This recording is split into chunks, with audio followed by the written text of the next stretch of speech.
Hello, everyone. Hey, I'm not Bob, Yes, you are for tonight. You are Bob Mertz. regardless of what the nameplate says. Yeah. Uh, Hola, everyone. Bob, obviously, as he said on last week's show, could not join us. I'm hearing a bit of feedback. Is that a reason? Is there a reason? I don't know. I'm I not don't. hearing it on my end. Yeah, I think it's coming from you. Is it? Like it's me talking. I can hear myself coming back through my headphones a little bit. Are you? Uh, Am I on Let me do external or this. internal? Like, are you? Am I on headphones or? You're in my headphones. That's a bit odd. Do you hear me now? I hear you now. Or do you hear yourself now? I mean, Yeah. No, I don't hear myself, so I think we're good. all right. It's just that my headphones leak sound pretty easily. So Ah. All right, Travis, that could be taken very. very, Oh, very wrongly. Let's rephrase that, please. I know. A lot happened to me this last week. Bob has gone through reverse puberty and turned Asian. Surprising, shocking, I know. Travis, you got the Scoot log? He did. Let's. That's pretty I'm just cool. gonna leave this here. I want you to see what we're referencing here.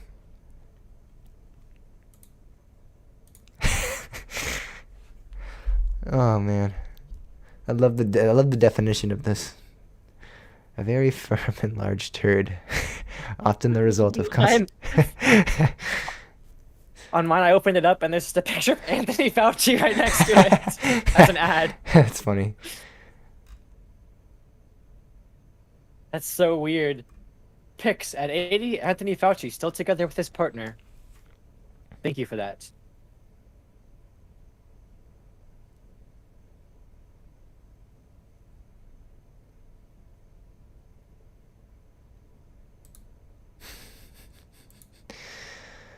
Saturday night. All right, what are we talking about in the second half of the show?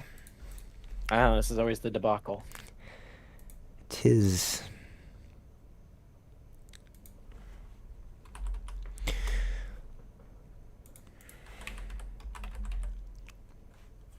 Saturday night's all right.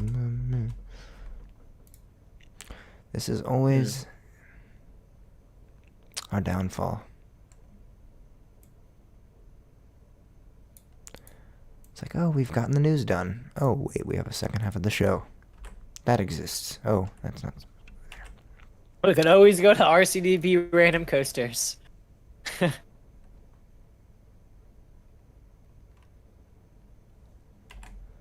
Here's the link for the thing. For the whatever. You know what I mean. Rundown. The rundown. Yes, that's what it is. Um, you guys can look at it if you want and follow along with us. Or not. I don't care. It's just there for your viewing pleasure.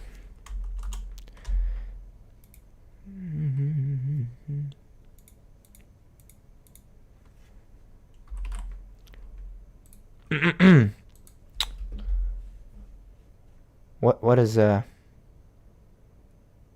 do you want me to delete?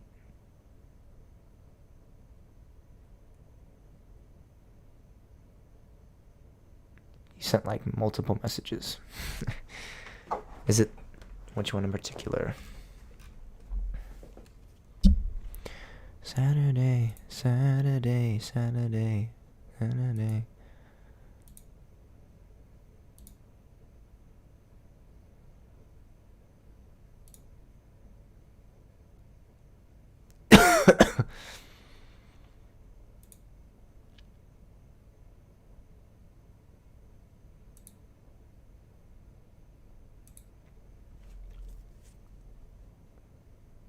Oh, did you see the pricing for the Galaxy's Edge hotel thing? No. Oh, it's ridiculous. Just like everything else Disney does. Oh, I can't remember how much it is. It's I think we need like five. a whole podcast around Disney Disney's awful price, yeah, and how they fuck awful people. pricing. How they screw their customers.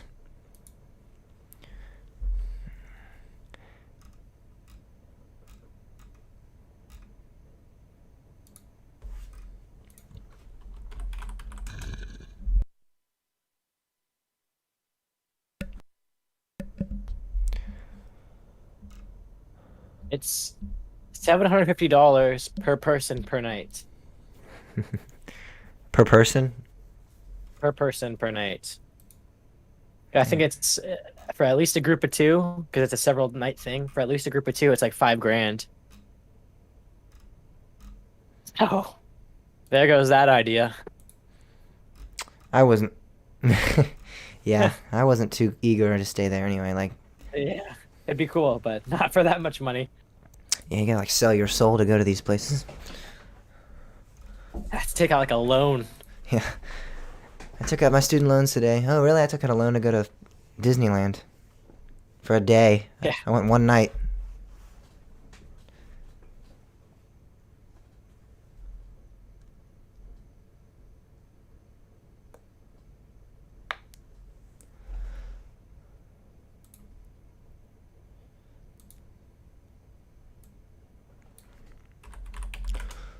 My desk is creaking and it's bothering me.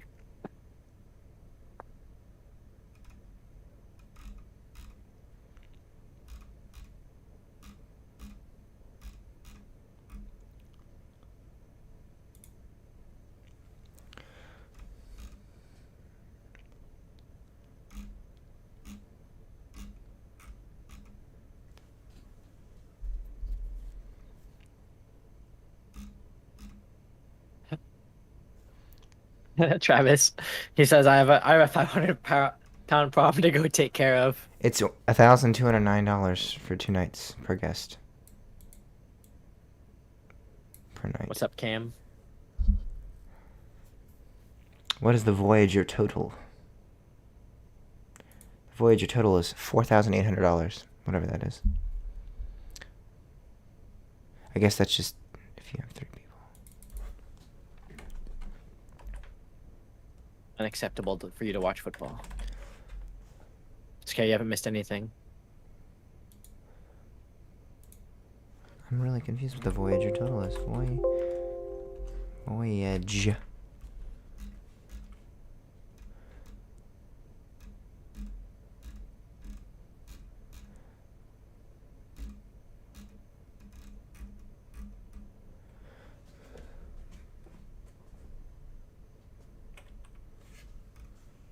Maybe the Voyager total just includes some incentives. Is this for the Star Cruiser thing? Yeah.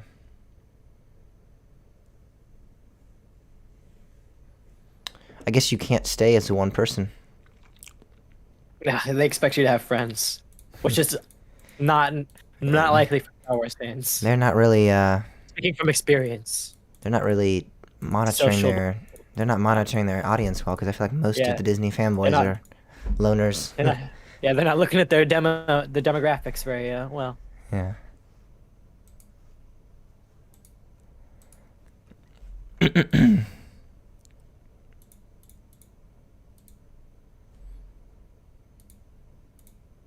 Disney take that? Can you click on this Disneyland Resort link? Which one? The The- first one that I posted. Yeah, I can. It's saying a bad request. You sent a request that a server cannot understand.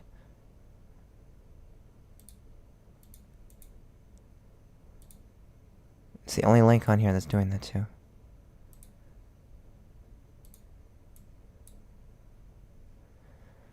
Mmm.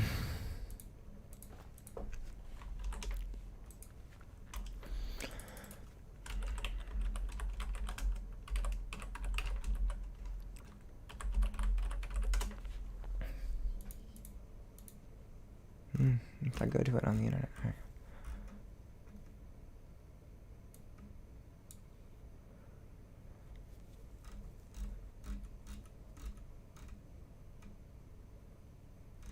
We'll talk about the new Gerst ladder. Cam, don't you worry about that. Gotta save that for the show. Every time James and I have a show, it's always really short anyways. We can't just go giving it all out before it even starts. What should we talk about in the second half of the show? I would say our California trip, but I already talked about that last week a little Yeah, bit. that was last week. Yeah. I even watched the show and I saw the show notes up there. Yeah, okay.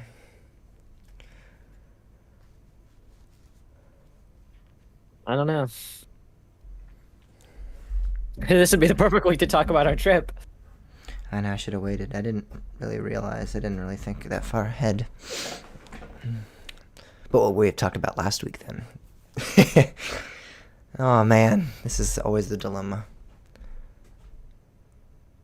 Well, we had Pam to come here and tell us what we should talk about in the second I know, half she and said- give it where's she a poll. She's probably watching football or something. We seen Rick and Morty. Yeah, Rick and Morty is one of the greatest animated TV shows right now on TV. I need to catch up. I haven't seen I've the been newest watching season. all the newest season. Yes, if that's what you're asking as well. But don't spoil it for Oh my- anybody else. I've seen it. Oh, he spoiled it. He turns himself into a pickle. Haha. Classic.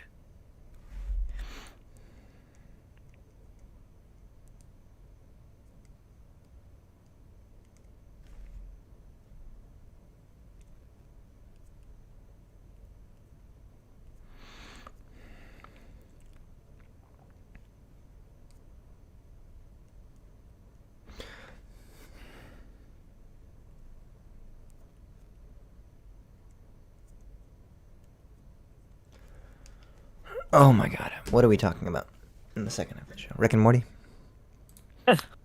Rick and Morty. Have you seen that TikTok trend? I have not. Oh, you haven't had the pleasure? No. That's not what I meant. Rick and Morty.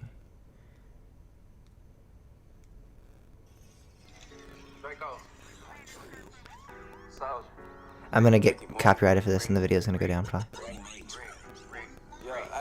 I can barely hear it. Don't worry.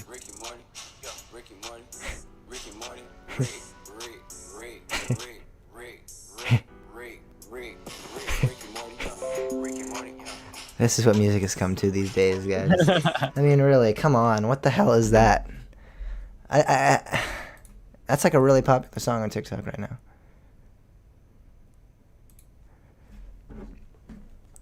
Rick.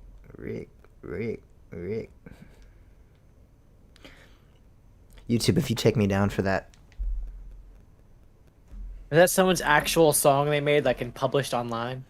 I believe it's published, yeah. I think it's Oh, jeez. actually been released. Or maybe it's just a TikTok song. Some of these songs are literally just TikTok songs. No, it's an actual song, Soulja Boy. It's Soldier Boy? Yeah. Oh, boy. What a weird fellow. He released it as a single, yeah. It's called Rick and Morty. What an original name.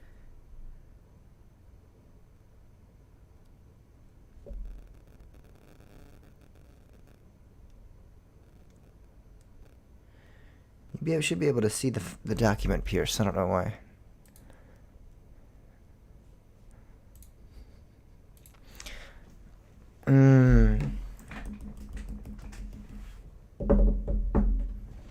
Second half of the show.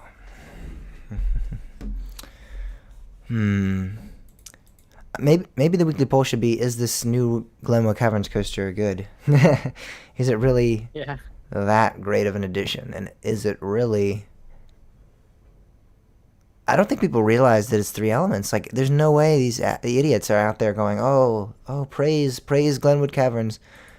It's a 3-element coaster. I mean, seriously, I could build think, this thing in my backyard probably. I have enough room. I think Grover's Alpine Express might be longer. No joke. Ride time. You get 2 laps on Alpine Express. That's true. Yeah, like... That's true. I forgot about that. So, Jesus. Maybe that's what they'll do to this ride. You'll get 2 laps. We're saving all our best... We gotta save our material. We gotta... Yeah. I'm gonna have to re-say all this stuff. We're just gonna be roasting the hell out of this ride. Yeah, but Impulse is longer. Impulse is definitely longer. And it's... I mean... Impulse is a roller coaster. I feel like this is borderline... Flat ride. I mean... Impulse has like, what, 5 elements, 6 elements? Maybe even more if you consider like the random turns it does, like Helix and stuff. And it's at Knoebel, so it automatically gets 5 points.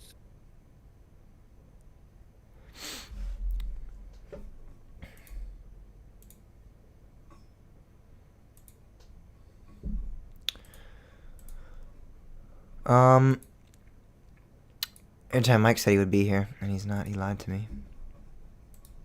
Ouch. He was like, "I'm gonna come and I'm gonna roast this new Glenwood Caverns coaster."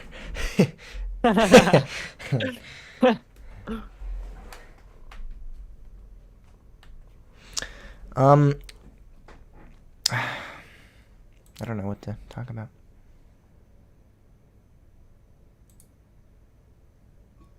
Mm.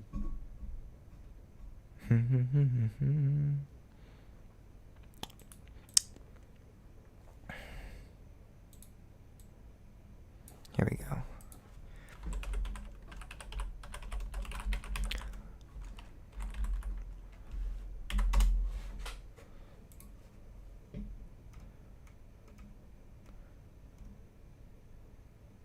Do you want to go through the Halloween Horror Nights? I would love to. That's a good idea, actually. Yeah, it's whatever. We don't got much more. That would be a good thing to go in the second half. Not everyone has to listen if they don't want to. They can I'm skip. excited for it. They just announced the new house today, right? They announced, yeah, I don't know if it was, yeah, they did. For some reason, it's not on there. It's like the icons or whatever of the event, Oh yeah, I'm looking at it.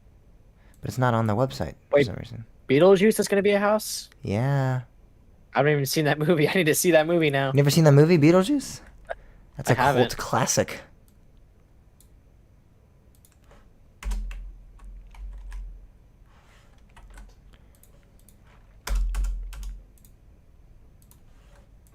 Oh man, this is gonna give me vibes back to it was a long time ago, a Coaster Radio episode where you talked about your favorite haunts or whatever, and number one was oh, what's it called? The one by you. Where we went last year with Ash and Berry Farm? yeah, Ashland Berry Farm. That wasn't a I think Coaster was your Radio number episode. one. That was That was a Coaster. Was it really? That was Coaster Talk. I had Mike on that episode though. Oh, okay. Why is it that their houses aren't updated with this new one? That's a good question. I find that odd. Rick and Morty. Oh my god. Like Tourette's. Oh man. Oh, Halloween Horror Nights. There we go, Orlando. I guess I'll just keep the.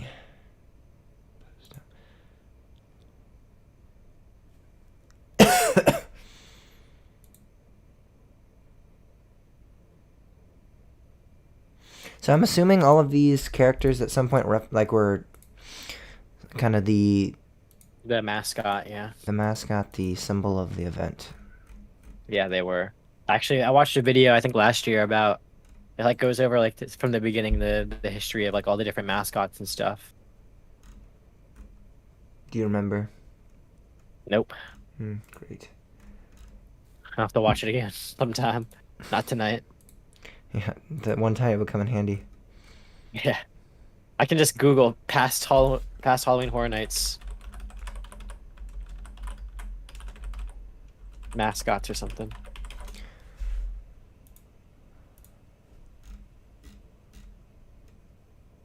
Event icons. The first was the Crypt Keeper. Don't know who that is. The second was the Jack the Clown.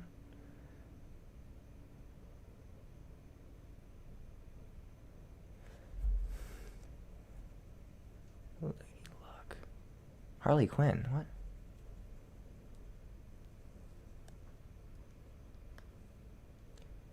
The Usher. I thought that said Usher for a second. I'm like, oh my god, what the hell? Just Usher, just walking around the park. He's like, you know, I found a Justin Bieber, right? Just telling everybody that.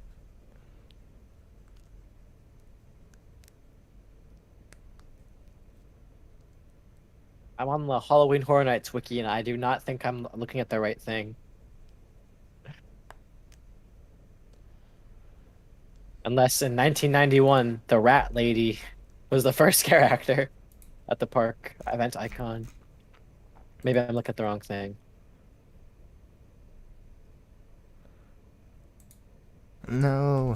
Just close the... Rick and Morty. Oh man, the song is killing me.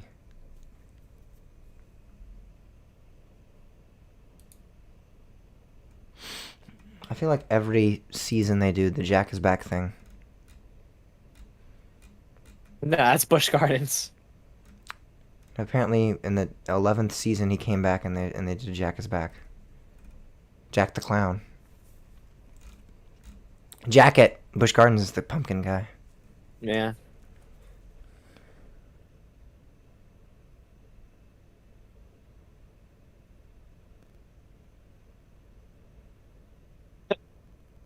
Halloween Horror Nights 26. It was Chance. That's all it says. Chance. Yeah, Think about like Chance this came rapper. and they built a Hyper GTX and they were like, oh my god. we gotta make him. There's We gotta another give- one. we gotta- There's we finally gotta make another money. one from Lightning Run. They took a chance on Chance, I guess. Yeah, I know. That's the theme song. Take a chance, take a chance. Ah, she's Jack the Clown's assistant. This is very convoluted. I don't know if I want to go through the whole history of this event. This is kind of crazy. Yeah. I don't know. We don't have to go through the history. We just have to go through the current houses or something that we're excited for. I don't know. I don't That's know. my We idea. don't have to go through the Maybe- history, but I thought it would be nice if we had like a brief little like, oh yeah, and these are the icons, and but Jesus Christ, it's like there's This is the no one. Yeah. there's no central database that has like every single one. It's like all like in this weird paragraph format, and like you have to read the entire history of this event in order to find the characters.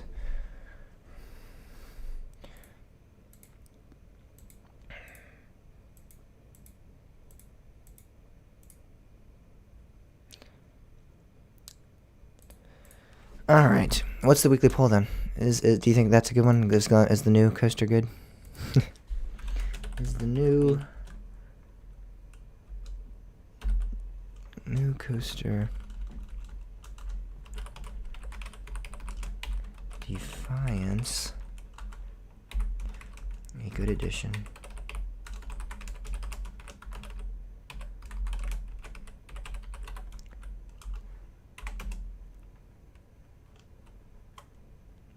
Oh God.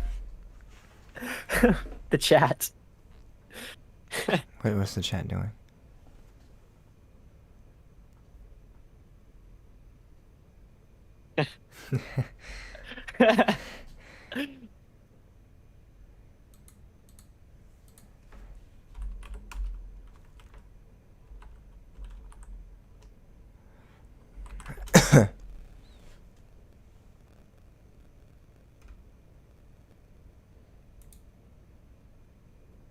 Apparently, it broke the record of roller coaster at the highest elevation. No. Which- No. Highest looping coaster.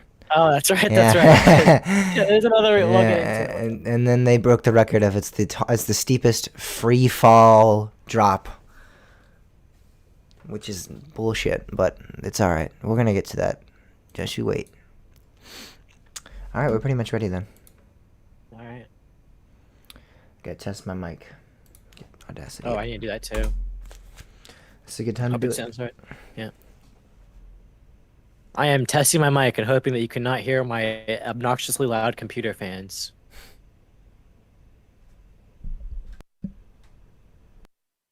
All right, sounds all right.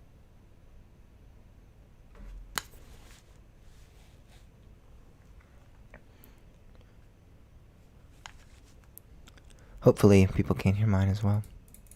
I can hear my fans pretty loudly. They're going. I can't. Mine are like ridiculous. It's because we're running a shit ton of programs right now. Not even. I literally closed everything. I'm literally. I got an iPad the other day. I literally have everything, the rundown, everything up on my iPad. I have like And so- six applications open. OBS. I got- all this stuff. I got Discord, Audacity, and then the program for my microphone. That's it. And my computer's like. "Arrgh." Hello, I'm James. I'm testing the mic. Hopefully, I don't sound too loud or too quiet. Hopefully, it's just right. Hello, I'm James. I'm testing the mic. It's a little too loud. Holy shishi. That was kind of loud. Sounded like I was ear rape. Hey guys, James Barber here. I've had a sore throat all day, so don't judge the voice cracks that may be present tonight. Yeah. Hey guys, James Barber here. It sounds like a. Sounds like a. Hey. Hey. I know what to do. I know what to do. Hopefully this is the solution.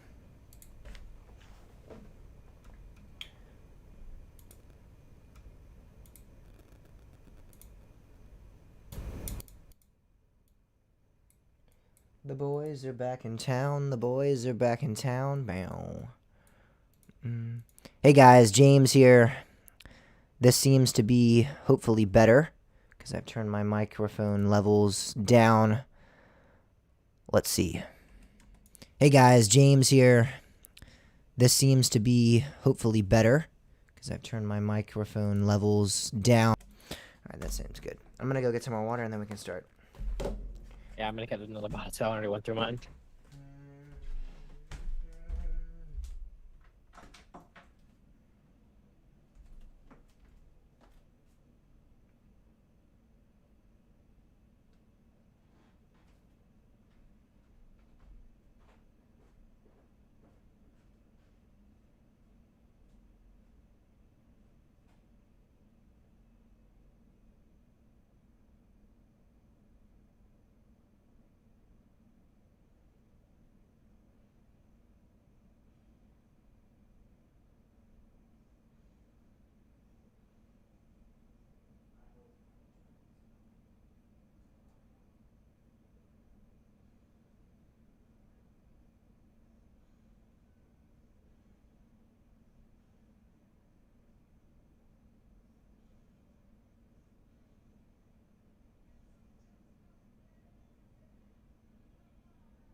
I just realized I should probably be entertaining the chat like Bob does every time James is gone, but not that much of an entertaining person, so I'll try my best.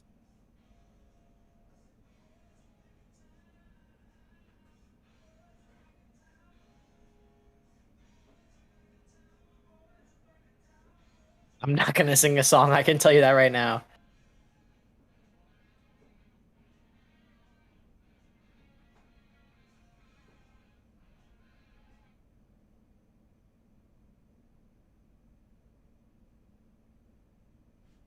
The only song I can think about right now is the Rick and Morty one that James keeps talking about, and I don't even know the lyrics to it.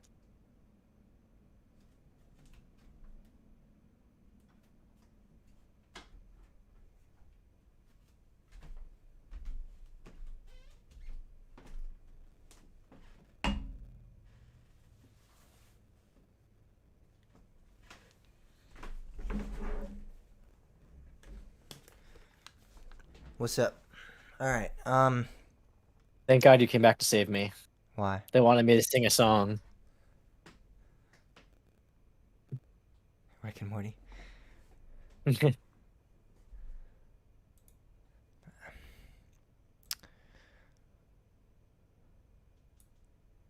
Ah, yes, the Dun Dun Dun Sun Dun song. Yes. Hey, I How mean, could I have forgotten? I got some banger songs at Bush. Let's see if I still have my playlist.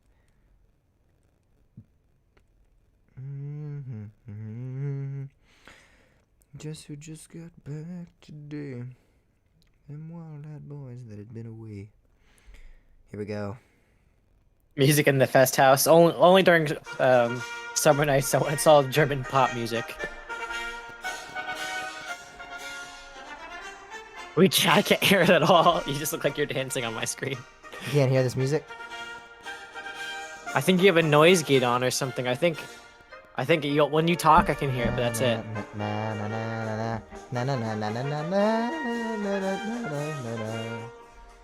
Okay, yeah, I hear it.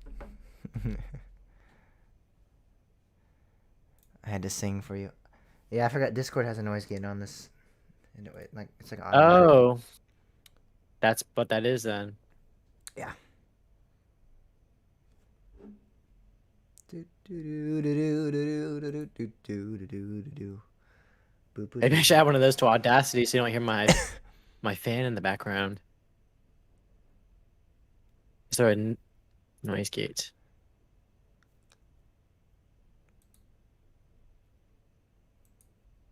Oh, I don't know how to use this.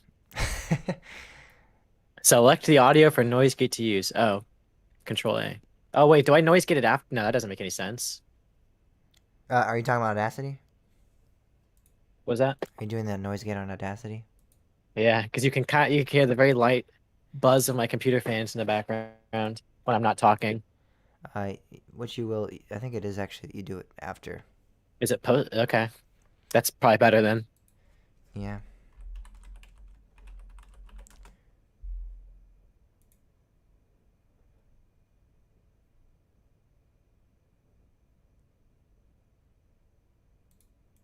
My tabs were like Halloween Horror Nights icons, the Halloween Horror Nights page, the Disneyland stuff, and then just the Urban Dictionary page for log. Did you say you had a application for your mic? Yeah, it's just Does it not have a it's gate? an Elgato one. It should have No, a gate. it has a low cut filter and a clip guard, but And I use it's just like Voicemeeter, and it has a gate on it, and you can this also. is just the wave. This is just the Elgato wave thing. It's more for balancing mixes and stuff rather than microphone performance. I have voice me on my laptop. I should have just thought about that. Maybe I should just use my laptop at this point and just plug everything into that. Probably run better. Yeah, I think it definitely does. Oh my gosh. I can play games like at like 3 times the speed than I can on my desktop. It's kind of funny.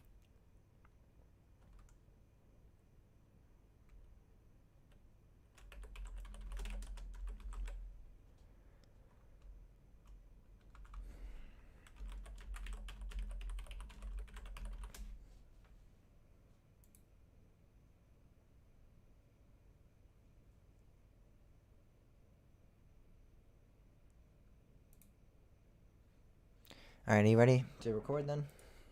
I guess Yep. we'll just go. You'll do old PC. Yeah, I'll do old PC. I'm definitely not setting that laptop Yeah, up. no. It'd take too long. You'd have to Get everything plugged leave into to. it and yeah, let's just get started. Don't tell me what to do. This is my show. Bob, this is my show, Bob. Get started now.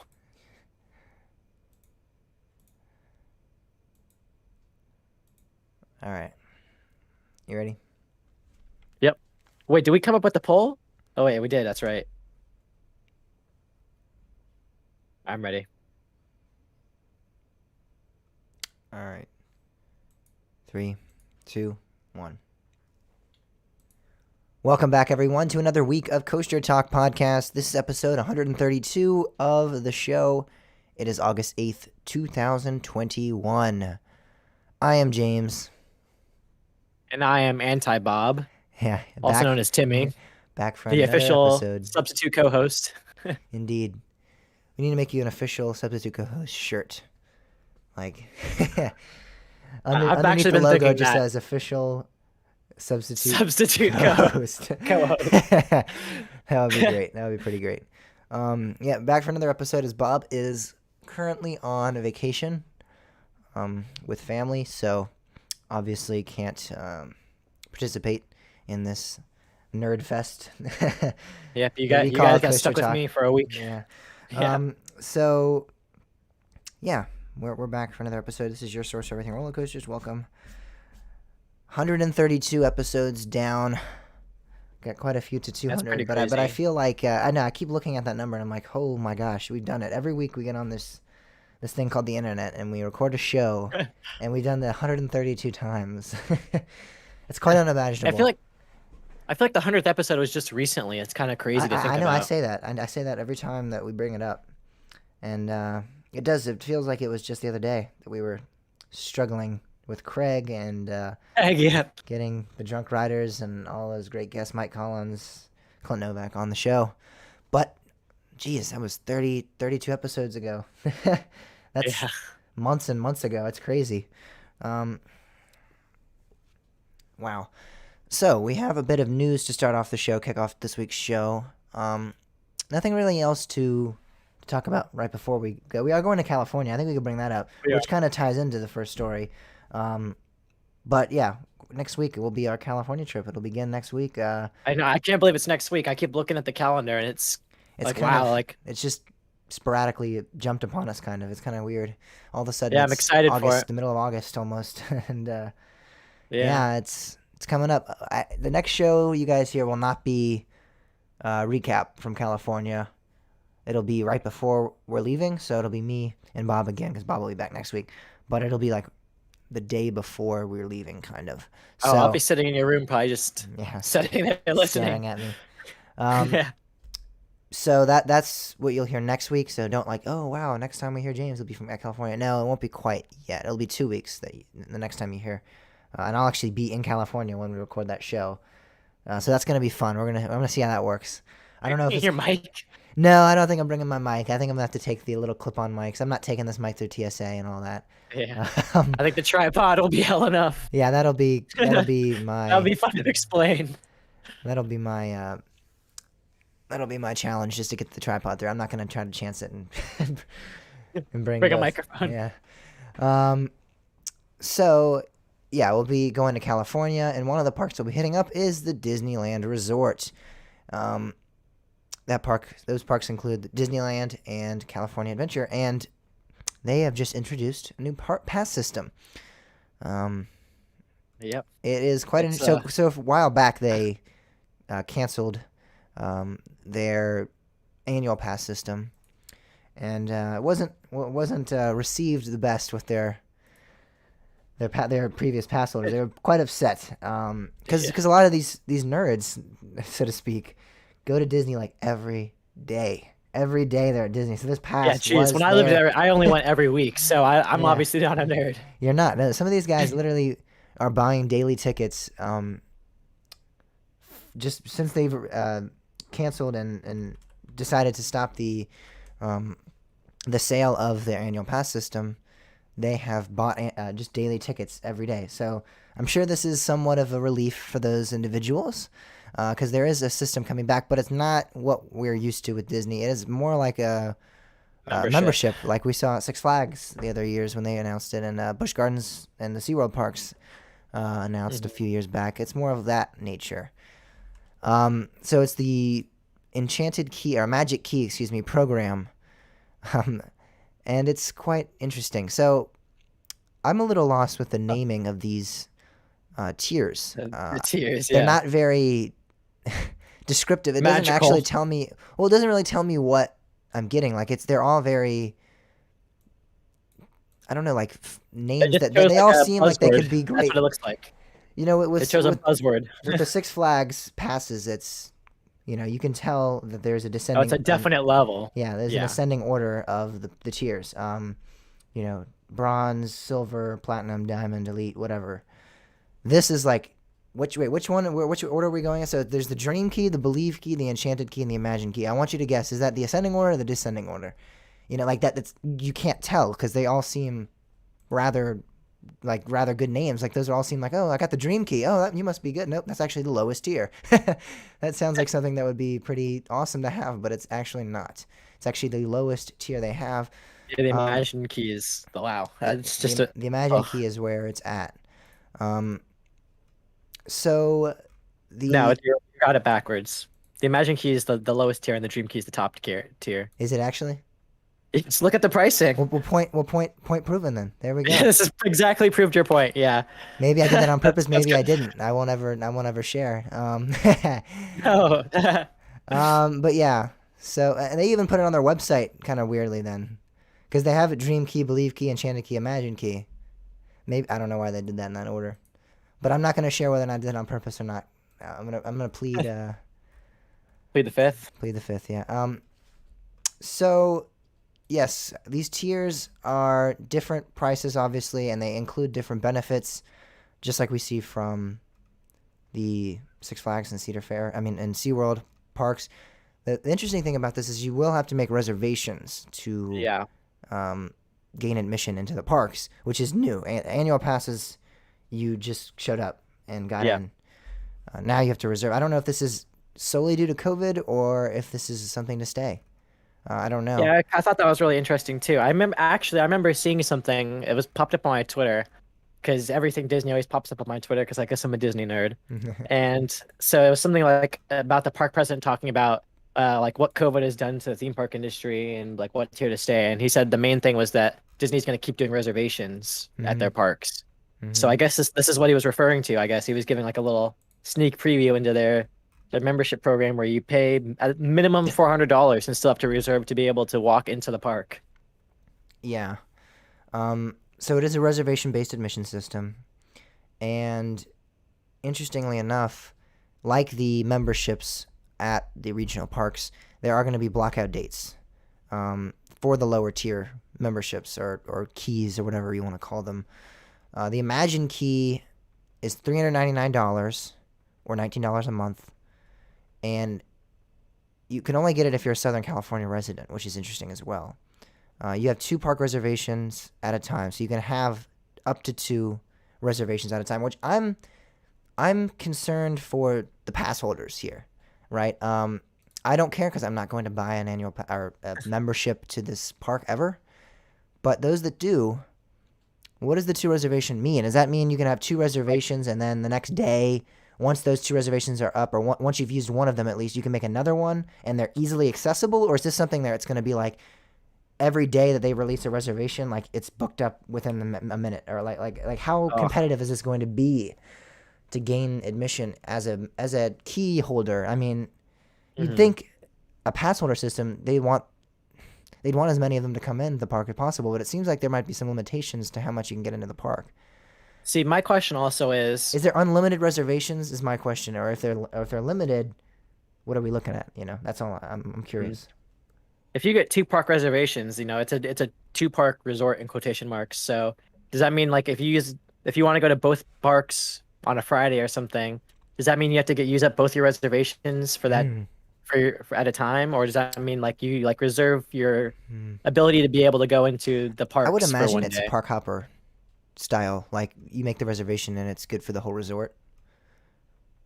I feel like if it's not, then that's terrible. That's terrible if it's not. I don't know. I have the feeling like it might not But it's be. Disney. Oh, Yeah, I mean, it what? is Disney. I'm not saying Yeah. that Disney wouldn't stoop that low, but that would be terrible. Like, this is going to be hard.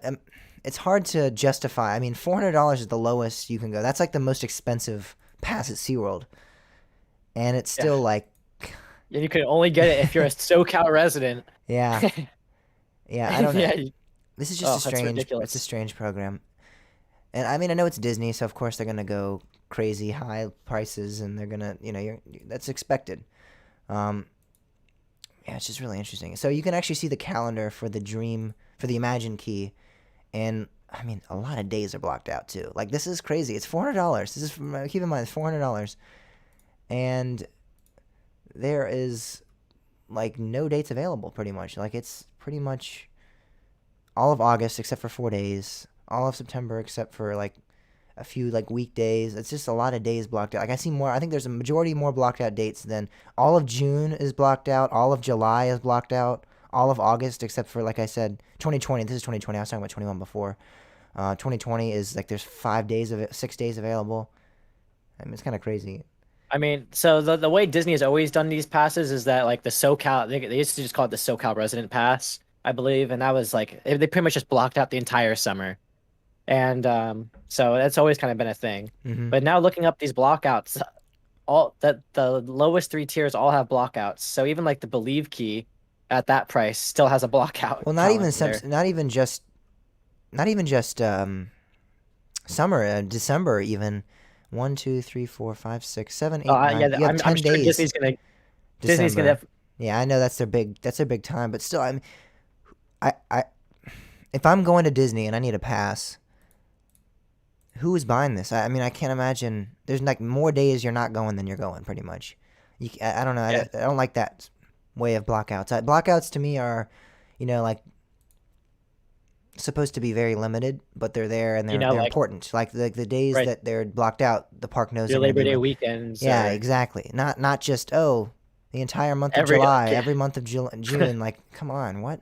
I remember when I used to have a pass, we'd actually look at these blockout dates to figure out if it was going to be a busy day or not. Because a lot of the people in SoCal, at least from what I remember, have these low end passes, and so like when they're not blocked out, there's a lot.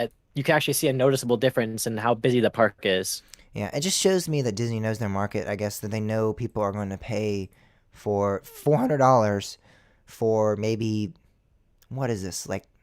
I can't even. I can't. Like 3 months of Yeah, days, I 3 months of guess. operate like that's just crazy. Operating days. It's crazy. Um, if any other chain in the country did this, it would be like insane. It would be sacrilegious. Even. I mean, that's how far people will go. But Yeah, Disney does it. It's kind of it's normal. It's yeah. expected It's normal. almost. Like, exactly. It's almost just accepted. Um. All right. So we moved on to the Enchanted Key now. That is a $650 pass. But you can get it if you're out of state. That's the Yeah, big that's thing. that you can indeed get it. The Imagine Key, by the way, got you 10 off of merchandise and dining. The Enchanted Key gets you the same. The only difference really here is there's a little bit more of the days not blocked out, so non-blockout dates, and then there's also 4 reservations now instead of 2. So I would assume that means you can get 4. Like I think we're going under the assumption that that gets you the whole resort. I think that's a safe assumption. If Disney really is playing it in the way that you have to make a reservation separate for each park, I mean, peace be. I mean that's.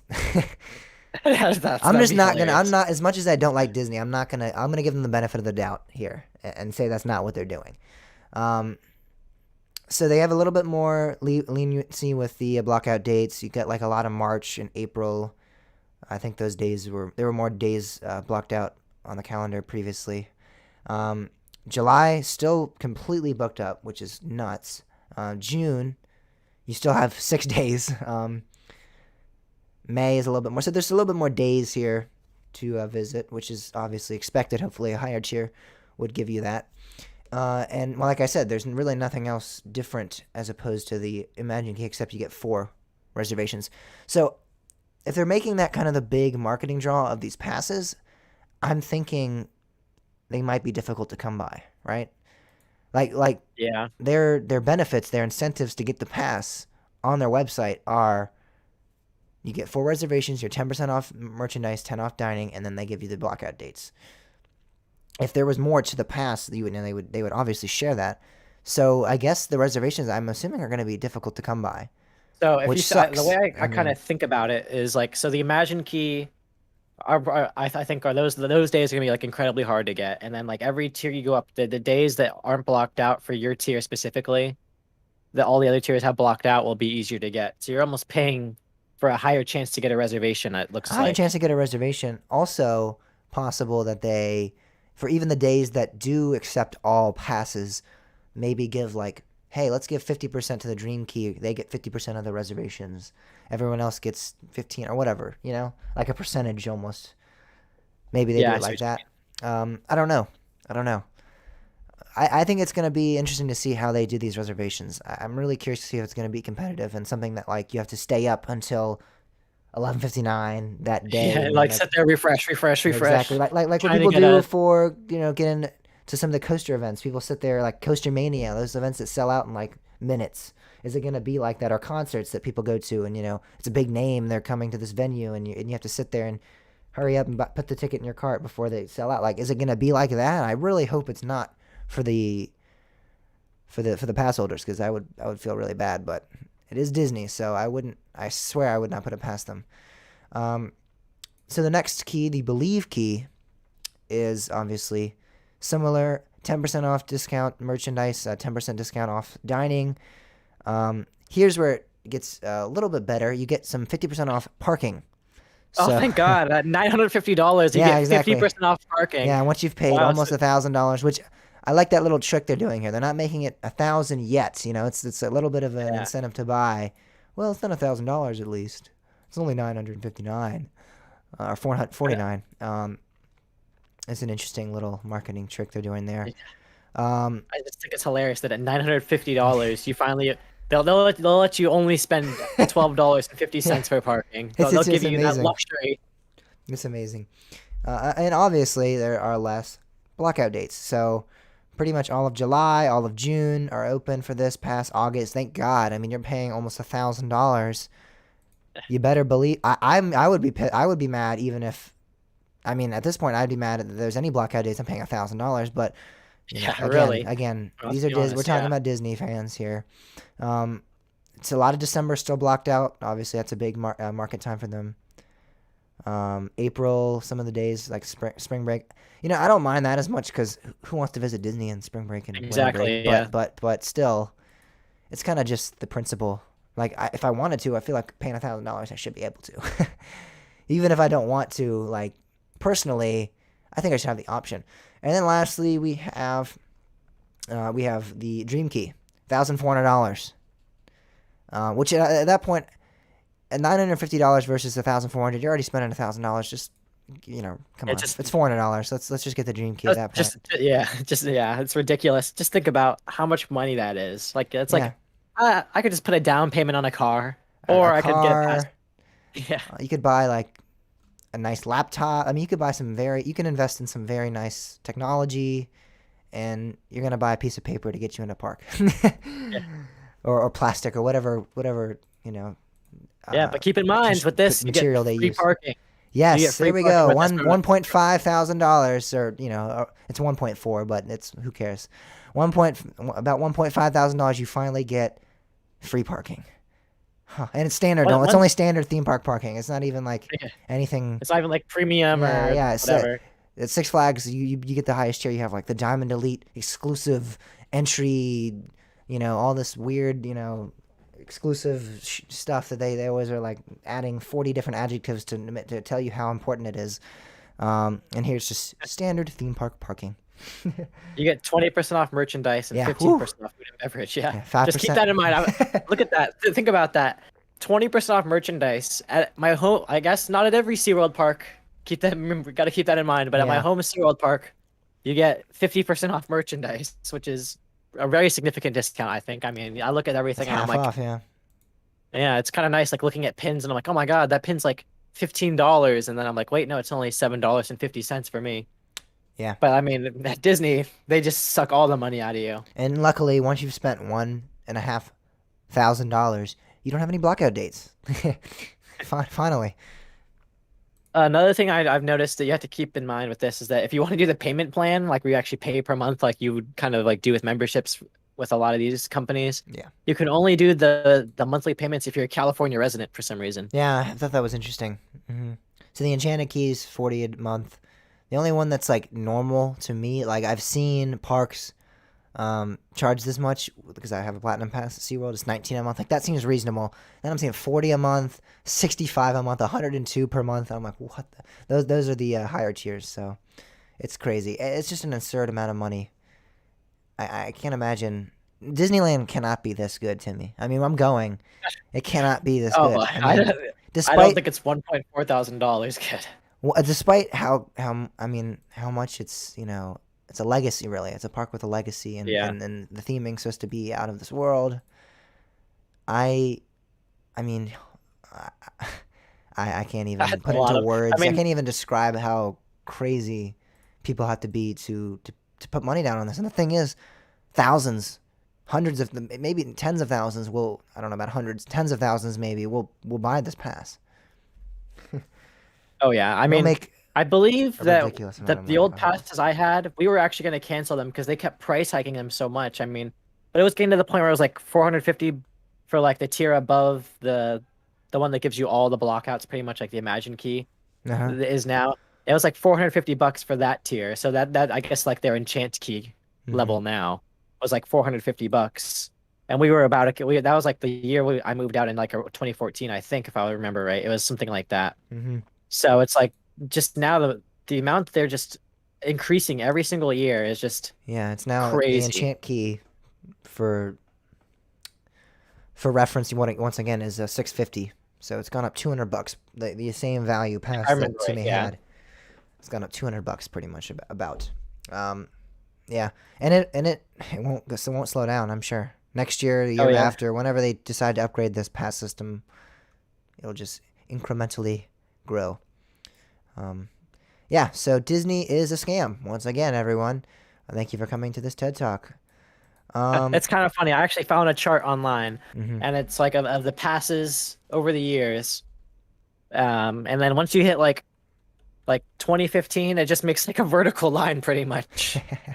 It just gets I so mean, I think they expensive. must have been sitting around their boards, their board executives, the director of boards, whatever, sitting around and gone, you know what? We are Disney. We can just charge whatever we want. Like we literally could just increase prices inevitably forever, and no one would say anything. We're literally Disney. Like I can't imagine. I can't. I don't know what else came into their minds. I mean, it's ridiculous. It's two parks. I think you're paying about this. Some people I said they were saying less for like the exact same pass at Disney World for four parks. So it's just ridiculous. I don't know. Yeah, I think you're right with the market thing. I mean, the way Disneyland works is it's a much more of like a local driven park. Like I mean, it's a lot of people like you like when you go to Disney World and you look at the name tags of where people work, it's always like, oh, I'm from Georgia, I'm from like New York, I'm from all these places. And you go to Disneyland and everyone that works there is like, oh, I'm from Orange County, I'm from Long Beach, I'm from like downtown LA or whatever. Hmm. Like LA is much more like in the a lot of the people that go there too, the guests are it's kind of follows the same demographics where a lot of the people from that go to Disneyland are more local compared to Disney World. And I Hmm. guess Disneyland kind of knows that it's a family tradition thing It's more. You're in saying the it's more area. like a regional park, yeah. Yeah. Even though I mean, it has the Disney brand, but it's Yeah. I more mean, compared to regional. Disney World, it's definitely Yeah, more comparing it to regional. Disney World, but compared to any other park, I'm sure it's more. I mean, I always remember when I moved out here and everyone said Disney, I'm going to Disney this year or whatever. I was like always confused, like what park? And like now it's like, oh, obviously they're going to go to Disney World. Now looking back at it now, but it kind of just shows the difference between Disney World and Disneyland Hmm. Hmm. and being a regional park in that sense. Yeah. So we've I think definitely covered Disneyland's new pass system pretty well. I don't know if there's much more to speak to it. Again, I'm really curious to see how the reservations play out. I don't Hmm. follow a lot of Disney enthusiasts per se on Twitter or Instagram, but I can't wait till this pass system's like actually instated and we get to see all of these nerds fighting for reservations. I'm curious to see because I know Twitter will go crazy Oh if it's God. ridiculous. I know it's gonna go I upset. follow a couple accounts and I'm interested to see what happens and I'm Yeah, sure it'll pop up on my Twitter news feed on the right side when you open it on the web page, and they'll they be like, "Oh, Disney fans are mad about they're new gonna go ape. reservation They're system." gonna go ape. I Yeah. know they're gonna go crazy. All right. Well, let's talk more coasters. I know Disney is not necessarily every enthusiast's favorite subject matter. So to move past that, and I really only wanted to cover that because typically we see Disney do its own thing. It's very innovative. They introduce new systems, and I thought it was interesting that they're kind of following the path of regional parks with Yeah, this generally Disney membership. kind of sets trends I've noticed Exactly. in such Yeah, ways. they have But it's kind of weird their for new them to always concepts fall and back. ideas, and then the parks at our level, the regional parks, are like, oh, hey, that's cool. We're gonna follow that in 2 years or 3 years. This way, it's like the exact opposite. It's flipped. Disney's like, oh, hey, Oh, Six Flags. That's actually not a bad idea. We're gonna copy that. Yeah. one little off track thing is that Disneyland Paris, I believe it is, added a Yes. one-time fast pass system. Yeah. It's where you can pay for one fast pass on a ride.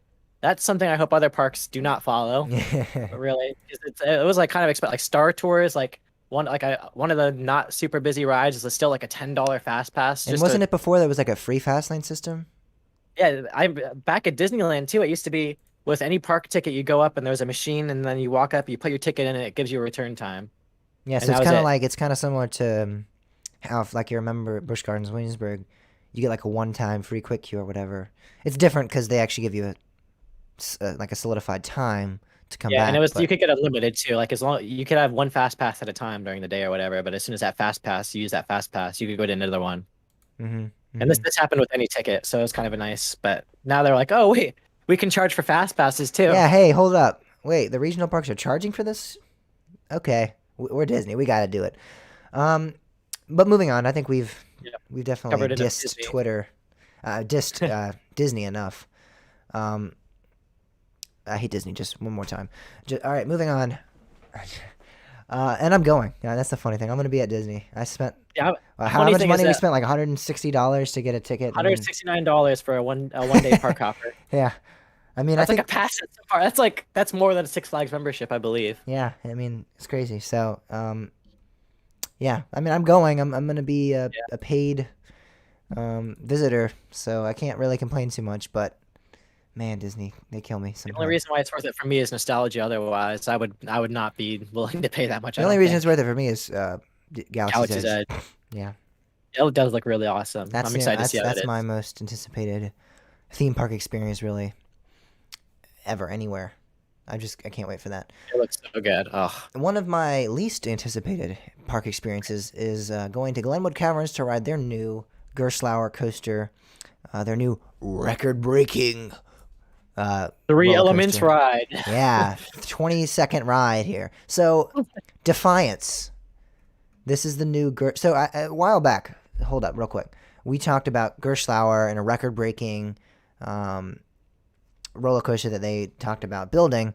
I called it. Let me just say, I'm 100% going to pat myself on the back here. I remember saying, "Oh, Glenwood Caverns is talking about maybe a new ride. Maybe we'll see it go there." I do remember you saying Totally, that. totally. I called this, so I'll give myself a point there. I'm not always right. Very rarely, actually, am I right. But I was right I about didn't go this. to Cedar Point like half the enthusiast community Yeah, thought. I'm not. I don't think I'm right about the SeaWorld rides opening this year, and I don't think they're going to. I As don't much think so either. as much It's as kind of as sad. much as I hoped they would, and as much as I think it. I don't know. Now I'm looking. I looked at their. They released stocks and their revenues up, their income's up. Attendance numbers and Now their attendance numbers actually are lower than really. 2019 quarter two, but they've made more revenue. It's record breaking. It's crazy. Their attendance numbers are actually like So less lower, people are but coming to less the people are park. coming to park and they're Way making more more money. money. So I don't know if it's just they've increased prices or people are just buying more things and more memorabilia or what exactly, Maybe or more people are food. I don't buying know. more memberships. More add-ons, more memberships, whatever it is. Um, it's working. So, you know, I don't like to I'll admit take it, it. That's but Bob might have been right with the SeaWorld thing. I don't think it. Maybe from a business side of things, since they're doing so well, it makes sense. I still think it's a bit unethical to market all of these new rides, continuing to market them, continuing to kind of use them as a draw for people to come to your park and then not open them really. Because they're still anticipated 2021, so people are still going to be like, oh, let's go to SeaWorld in a couple weeks. Maybe they'll, it's like they're it's still still kind using of that as shady like and a, lying in a yeah, way. at least just say it's, I mean, if I'm sure they've reached the decision at this point whether or not they're opening it. But okay, hold up. We're on a completely different tangent. We Side just note. yeah. Um, get back to this because I know people are probably like, wait, what? Gerstlauer record breaker? Why isn't that great? And then we completely sidetracked. Yeah. So why is it not great? You might ask. It is a roller coaster that consists of three elements, three total elements: a drop, a beyond vertical drop, a inverted top hat, or is that what they're calling it, or something like that? Twisted top Tw- hat, something like that. yeah. Something A like that. banana roll, and a brake run. So I guess four maybe if you want to be generous. Um, this is without a doubt the most ridiculous thing I've ever Disappointing seen. announcement, I think. Disappointing, ridiculous. I mean, just plain stupid. So I commend Glenwood Caverns. I mean, they got a good manufacturer in there. They got a good ride. They've been lacking a solid coaster for sure. But I don't know if this is the ride to draw me out there. This is a ride that will probably be less than 1,000 feet long. I can't imagine it's longer than 1,000 feet. Maybe, maybe barely surpassing that milestone there. But it's 100 and what, 110 feet tall, and the record it's breaking is that it's the steepest beyond vertical drop that is a free fall drop. So it's 102 degrees, I think, drop. And they're saying, oh, because we don't have holding brakes, it's different, and It's a the free fall steepest free drop fall. now. Yeah, it's a free fall drop. So we're just giving records to random regular drops now. Like, oh, it's a regular drop, so it's the steepest regular. Like, what the heck?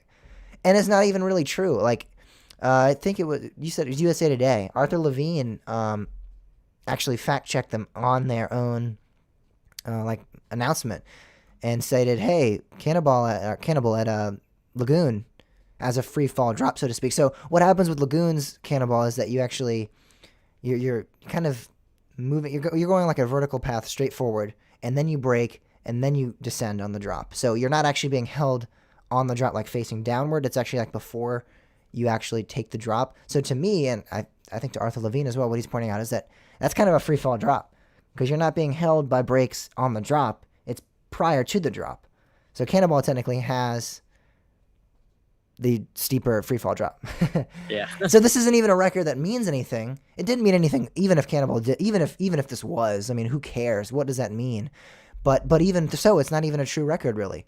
And then they're saying it's the tallest or the highest elevated, looping coaster. They couldn't even break their own record. They Yeah, couldn't even do it. they own the record for the highest elevation coaster. Yeah, and it's like it's Cliffhanger. I think that's the name of it. It's like I don't remember what the manufacturer is, but it's like a random weird little ride. I've heard actually some okay things about it because of its location. I think it's like some random manufacturer, like a weird manufacturer. But it looks all right. It's like an older model. I think it opened in like the 90s or early 2000s, something like that, or at least it looks like it. And yeah, so I mean that's cool, but how can you not break your own record? I mean, there's not a single plot of land where they could have made this is a little bit more high. I mean, I can't imagine that Cliffhanger's on the highest elevated piece of land they own. If not, I mean, build some platforms. Build some platforms. Make it tall. Like, come on. Make it taller. To make it taller would just involve maybe making the lift hill a little bit taller, right? And then making the elements a little bit larger. Yeah, and adding an extra element or something. I think the record's like, I can't remember. It's the record that they're stating. It's like 1,300 feet or something, right? And or something. Seven. Yeah. I don't remember. It's 7,000 actually something. I can't remember now even. I think it's like very, very, very, very close to breaking the Cliffhanger record. It's definitely more than 1,000. I think it's like 7,000 something. It's 7,000. I'm looking it up right now. 7,100. 7,032. 132, yeah. And then the Cliffhanger record is 7,160. So it's 30 feet. Come on, you can't go 30 feet. Oh my gosh, that's hilarious. It's 30 feet. It's 30 feet. They couldn't make it 30 feet taller. They can't make it 30. I mean, if you really want some marketing potential, that is actually, if they had done that, would I love this ride? No. But would it be somewhat better? Yeah, I think that would be a better record. Like it's not the steepest looping coaster, the highest elevated looping coaster. It's the highest elevated roller coaster. Like that has some merit behind it. That has some value behind it, I think, as opposed to the looping coaster. That just sounds like a gimmick, and it is. That's what this ride is, really. It is a gimmick. It is one step away from being like a Skyrocket 2, even. Like it's short. It doesn't do anything really. The ride is definitely shorter than a Skyrocket 2 if we're talking time wise. Yeah.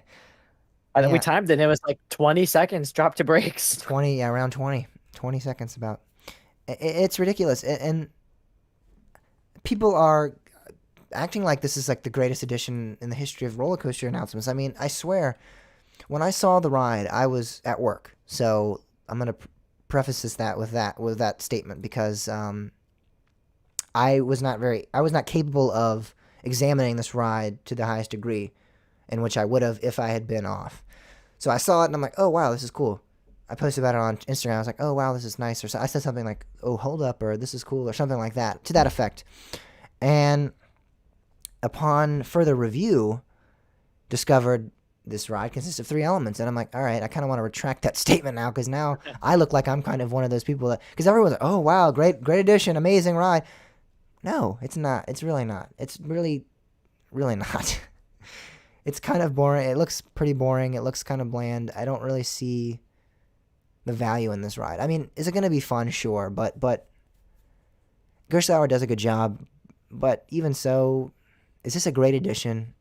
Is that what we're calling these now? Is this what? I mean, I feel like if any other park, because it's Glenwood Caverns and because of its location, we're kind of giving it a pass. Everyone seems to be giving kind of a pass.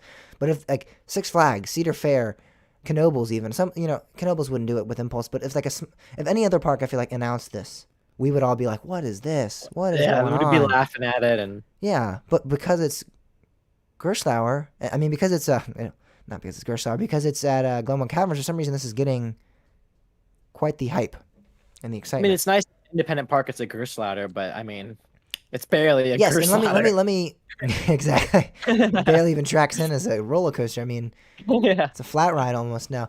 Um, let me say this. I don't think it's gonna be a bad ride. I just don't think there's much of a ride in general. I mean, it's not even a like I'm saying. It's literally I could like yawn and then the ride would be over. By the time I'm done yawning, I'm like, oh, and then I'm like, open my eyes. I'm like, oh wait, we're on the brakes. Like it's so incredibly short. It's literally a B&M dive coaster without the mid course and the implement after it. Like Yeah, there's a lot of really, the that's really what it pretty is. much Yeah. all the newer B&M dive coasters, except I mean, excluding the original like Oblivion and all those ones that had like one element. Sure, those ones are kind of similar to this, but the larger ones we're seeing now domestically have more than this. And we call those rides gimmicks all the time. And people hate on those rides all the time. And we're looking at something that consists of less. Less. And we're Yeah. praising it. What the heck? What I the mean, hell even? I remember. I'm mad almost. Oh, Like how is just so this funny. just because it's on a mountain that doesn't mean anything. Like it's going to be cool. It's going to be a great view. But even Yeah. so, the one my main complaint with this ride is the free fall aspect. This would be the best place to have a holding break where you can look out over the mountains that You get 7,000 feet you're up in the 7,000 air. feet. This would be the greatest place to have holding break. Like we have the TMT Shell Raiser where you like hold the That did a brakes good and you can see job the of holding you. skyline of New York City. That's great. Why would you not want to implement that on a ride like this? When you're 7,000 feet in the air, you're not going to get much of the, you're going to be up there and then you're just going to go right down. You're not going to get to really take in that view, which I think is Yeah. important in this ride like this. I mean, the one gimmick that I would be like this that would make this ride better, to be honest. Really, it would. So the I think it one would, yeah. record they're saying they're breaking, I think negatively impacts this ride actually. By the way, the record, I don't know what it's talking about, but it says the park is bragging that Defiance will feature the steepest free fall in the Western US. So I don't even know is there a coaster in the Eastern US that Must be. has a steeper free fall drop? Must be. The thing is, you see, nobody knows this information because it's not important. It's not relevant. Nobody cares. This isn't a record that even enthusiasts care about. I mean, I'm sure some enthusiast knows this, but it's not like common. Not like we all know the tallest, the fastest, the steepest, the longest. You know, we even know some obscure records. But this is a record that literally no one cares about. What the hell is a free fall drop? I mean, well, who like it's a regular drop. It's a drop that most coasters have. It's like since when do Yeah. we start like giving merit to just having a regular drop on a roller coaster? How is that important? How is that something new and crazy Yeah, and a record exactly. breaker? Like it's nuts. It's just funny that the whole End of marketing rant. thing for this ride, the whole marketing thing for this ride is the drop. And it's like the tiniest drop ever. It's a 75-foot lift hill. Yeah, yeah. I think it's a little It's bit just taller drop. it's than that. taller. Yeah, I it's think a it's a taller drop. 110-foot drop or something like that. But even so, I just so when I first opened up this article or whatever, I saw the pictures on Twitter and it cuts out the banana roll on the Mhm. side, and I opened it up and I'm like, I talk to you about the Glenwood Caverns thing. We're talking about what we're gonna put on the show, and in the rundown, you're like, oh well, it's like only three elements, and I'm like, what? And I'm like, I've seen the pictures. It looks like there's like three elements in the picture, and I open it up and I just see one more little bit of the ride. You know, the picture I saw on or I've seen like going around, at least the one I saw hmm didn't have the banana roll, and I'm like, oh, this actually looks like it'd be pretty cool. Like it's gonna go out and over and do stuff or with the cliff or whatever it may be, or do hmm something with the mountain. hmm But nope, it's literally just the banana roll. Is the only thing that's that is the extra. consistence. That is the ride. That's what it's It's consistent a with. Man. drop, an inversion, and a banana roll, and then an like a roll of some sort into the brake run. It's It takes up the smallest plot of land. It's so funny. yeah. So when we had hoped for a record-breaking coaster, this is not what I had in mind. I'll just say that. I mean, I'm not disappointed. Totally. I mean, it's gonna be fun. I forgot to include there is a Like, zero G roll at the end. I think we haven't mentioned that, but yeah. woohoo. That doesn't really matter at all. I mean, that's just. I mean, it's a fine element, but it's still that's the elements. It's the drop, the twisted top hat, which is really just. I mean, it is what it sounds like. You're ascending, and then you kind of snap in the middle of the top hat. You're kind of snapping to the side, and then descending back down. Then you go into the banana roll. Then you do the zero G roll. So, Zero G roll. Yep. and then And you that's slide it. right into the All right. brakes. And then you're like, wait a Yeah. second. Did I They- did I just wait an hour for this? For a 20-second Hey. ride? I'll give them credit though. From the pictures, they have at least two trains. Yeah. It did not have to do that for this length of a ride. I mean, they're not gonna. The operators are gonna have a tough time getting this ride out before I mean, Before the next you got train 20 comes. seconds to get the train out. Yeah. Oh man. Oh man. Oh man. Oh man. So yeah, if you were at all in admiration of this ride, I'm sure we just kind of shit all over that. I'm sorry, but no, I'm not a fan. I'm actually quite disappointed. Gerstlauer really was hyping this up. They were record breaker. We're getting it right. I was like, oh, it's gonna be great. Glenwood Caverns. I mean, I called that, Yeah, and you did. and then Yeah. and then they pulled this on me. Yeah. All Oh right. Well. man, there were so many expectations for this ride. I Yeah. remember this. People like, oh, Cedar Point, and I think Bob was saying Conneaut Lake or something like that, right? No, he was saying Idlewild. I think was what it was. Idlewild. That's right. He was saying Idlewild, Yeah. and I knew it was not Idlewild. That was a bold take. oh yeah, yeah. I remember he was telling that to people. I heard him saying that to I think it was someone at Hollywood Nights, and like, oh wow, I haven't heard that before. Yeah. But Yeah. That was a very bold take, but yeah. I mean, here we are at Glenwood Caverns with this Whatever the hell tiny this little is. thing. Yeah, this 75-foot lift hill. hmm Record breaker. But- I mean, That's- if you showed me an image of this ride and said it was a record breaker, I would laugh. I would think it was like yeah, legit. exactly. I mean, there's nothing. This looks like it could fit on the top of the stratosphere. Yeah, it probably could. I mean, Jesus, this is yeah. Jeez. They definitely. I think they shot themselves in the foot with this one. It's a, it's an addition. It's not really a good Yep, addition. It's not really a bad addition. I wouldn't say, but it's it's an addition. not this ride everyone's making it out to be, and it's not a ride that I would travel to Glenwood Caverns for. People keep going, oh, I'm gonna go to this may make me go back to Colorado. Why? What does this offer that no other? Yeah, I mean, this is nothing new. We've seen every single element on this ride.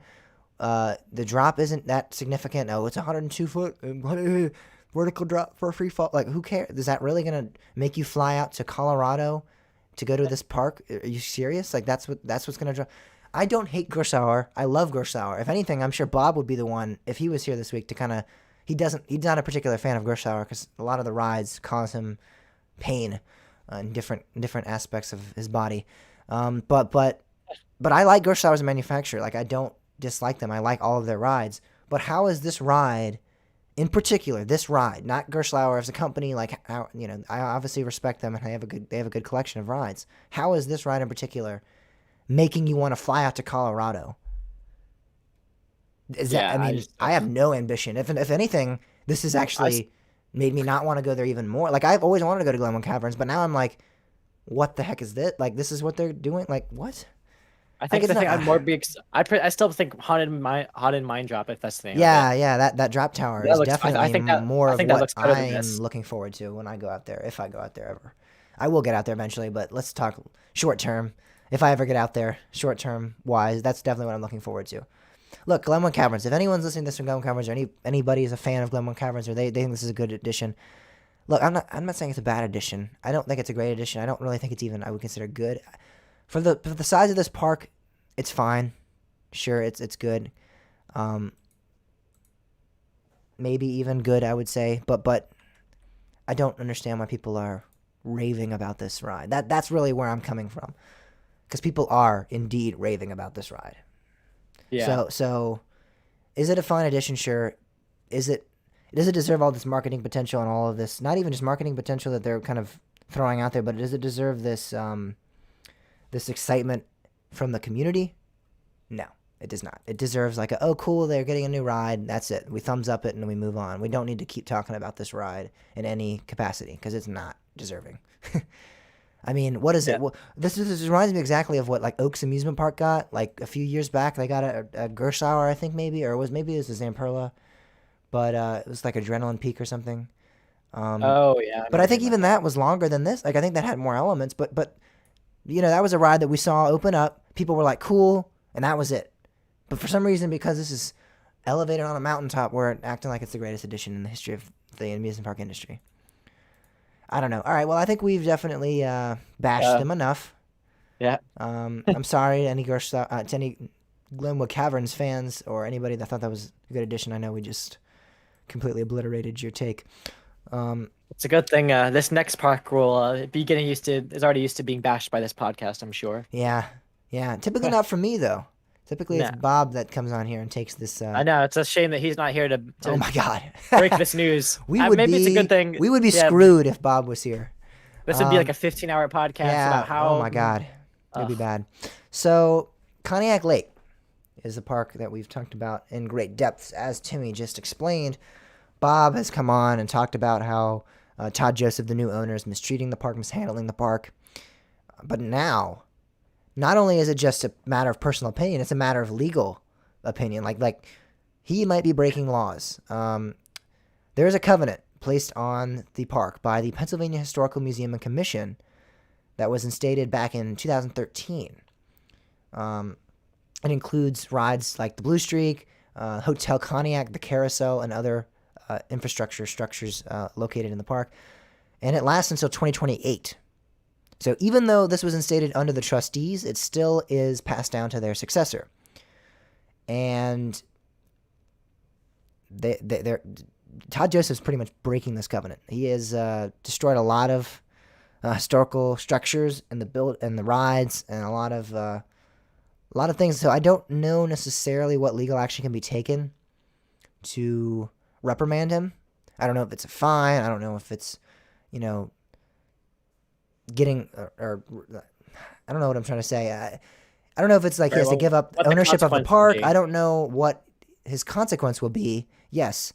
So I don't know. I don't know the details of the covenant necessarily. So I don't know like anything that he's touched. I don't know if that necessarily is the breaking of the covenant.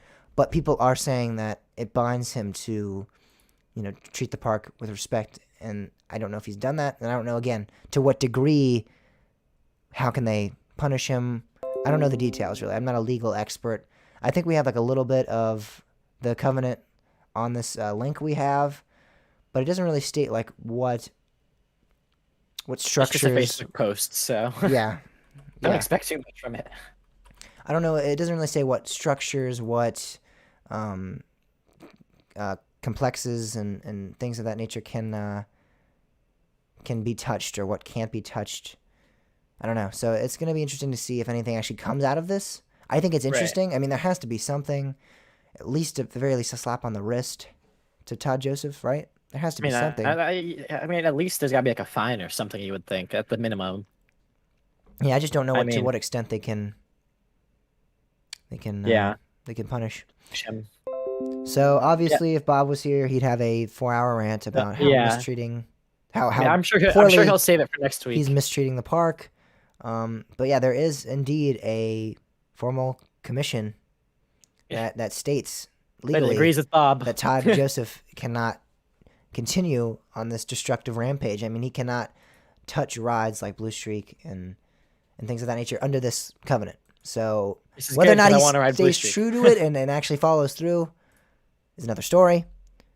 He's breaking some terms of the covenant, so hopefully he could definitely be in trouble here soon. We'll see what comes out of that. We'll follow that. Yeah, we'll just have to see, I guess. Only time will tell. Yeah, and it's good to see that. It's good to see that there were things in place to prevent this kind of behavior.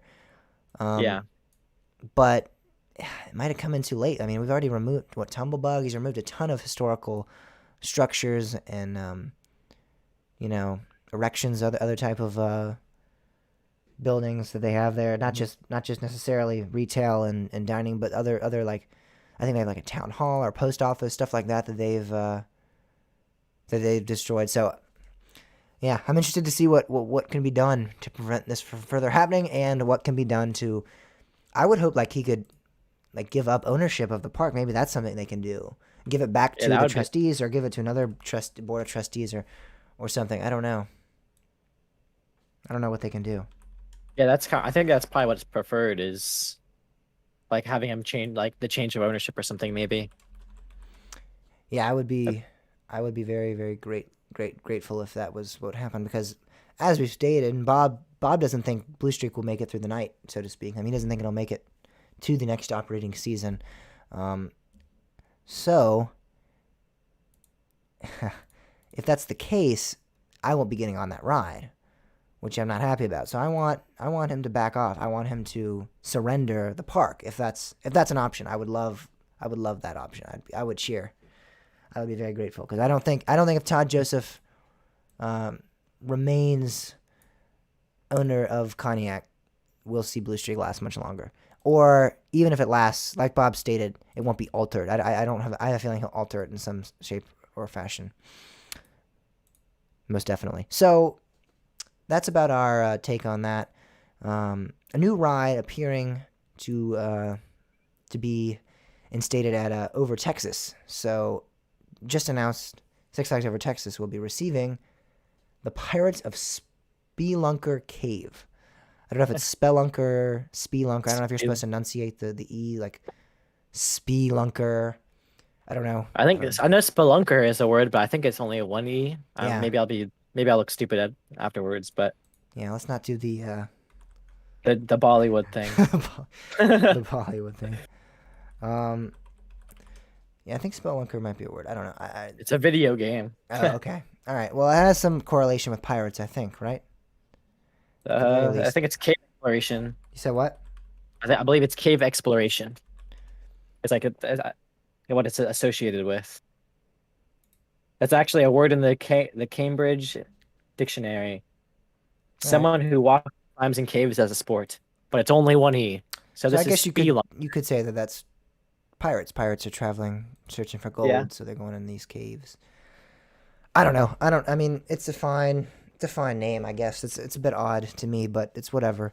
This is gonna be a boat ride, a dark ride, boat ride kind of. I would imagine likes of like maybe Garfield's Nightmare, or what is it, the Old Mill now, Kennywood. Probably similar to that, where you're on this boat and you have. I don't know if they'll do animatronics. I don't know if they'll do just still, like images. I don't know how they'll do this. Oh God, a Six Flags dark ride. Maybe it'll be like Monster Mansion. Maybe it'll be like Monster Mansion. Maybe that, but also, Pirates of the Deep Sea at Fiesta Texas is a Sally dark ride. I think it's just a Boo Blaster style ride, but the theming is actually pretty great. Like I was very, very surprised. So if it's anything like that, I'm okay with the Six Flags dark ride because that was actually pretty surprising. It was very well themed, and that people could go, "Oh, Fiesta Texas, of course."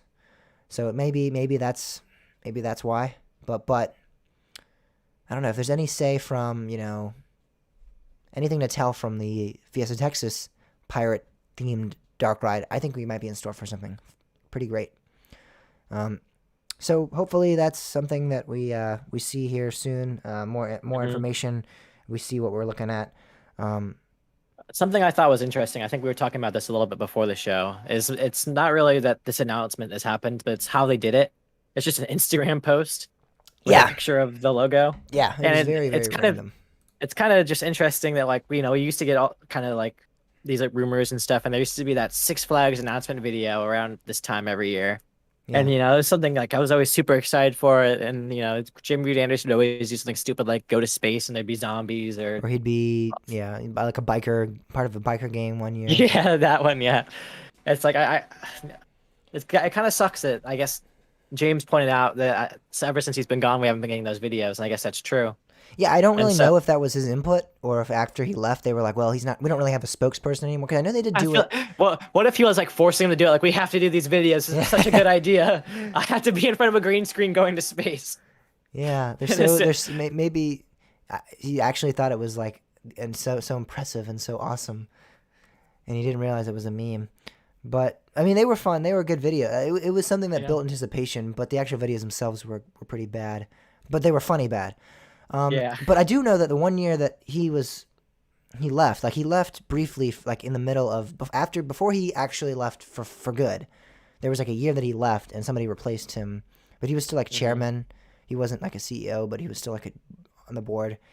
So I don't know, they did do the video that year. So I don't know if it's necessarily his direct input or if they did it that one year and the viewership just wasn't good enough. And then once he came back, they're like, oh, we can do this until you leave. And then after that, you're kind of the face of the company. And if we're not there, people just don't enjoy them as much. I don't know.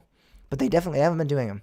And you could say maybe it's COVID, maybe that's it. But I think it has to do more with him as on a personal level of either him saying I want to do them or them saying, hey, people love these videos, they watch them, they look forward to them. You're the face of our company right now, do them. And then now it's kind of like, nah, we don't have that. We don't have that same look anymore without you. My hope is that he's sitting there and everyone's like, "Oh, these are so stupid," and he's like, "We have to do these guys. These are great videos. Everybody Yeah. loves them." Like all the board. That's why he got fired. Actually, they're like, we got to fire this guy. We can't take this He anymore. seriously thinks these are good videos. Yeah. Also, one thing I just noticed on this the post from over Texas with the announcement is the X marks the spot is on Skull Island. I guess that's not a trademark with Kong or anything, but every time I see Skull Island, I always think of like King Kong and all that Yeah. in that franchise. Mm-hmm. I didn't realize that's a general just pirate thing, but it's kind of funny. Yeah. So this announcement is going to be not this ride will be opening in correlation with Aquaman next year. Six Flags did Oh, say I didn't even that know that. in a later That's post. So yeah, they're gonna have 2 rides opening next year, which is pretty cool. I don't know the Good for them. details honestly, and so someone's gonna have to fact check me on this. It's possible, I think, that this is an older dark ride that's kind of getting revamped. Maybe. So I don't know if that could be completely wrong. Maybe they're just building a brand new facility and it's gonna house this dark ride. I thought I saw something about possibly this being a revamp. So that's why they're opening 2 rides. I don't think, oh my God, why is Over Texas getting 2 brand new rides? I don't know if it necessarily is brand new. It might just be just a revitalization of one older one and they're retheming it kind of. I don't know. But just keep that in mind. I don't know if that's correct. But just throwing that out there. I'm just throwing it out there exactly. I'm just leave that up to the audience to fact check. And so, lastly, we got the announcement from Fiesta from Over Texas for this new dark ride, and King's Dominion is leading us to this announcement that's going to take place now. We know on August 12th. So they've been leading us. They've been leaving us clues. Coordinates, videos, kind of piquing interest in this and making us anticipated for this new attraction, which I think everyone can get. Bob's over here talking about a complete retheme of the Congo area. Bob, I love you, but I don't really. I can't see that happening. I don't think that's happening. I think that might be another bold take, like what we saw with Glenwood Caverns. I would love that to happen. I would be the first one to rejoice with Bob there, but I don't think that's happening. I mean, I think they might add more theming. I don't know if they're gonna retheme. Oh, sure, they'll add. I mean, they'll add more theming for this flat ride. I mean, for this 40 free spin. It's almost a flat ride. Pretty much. Just saying.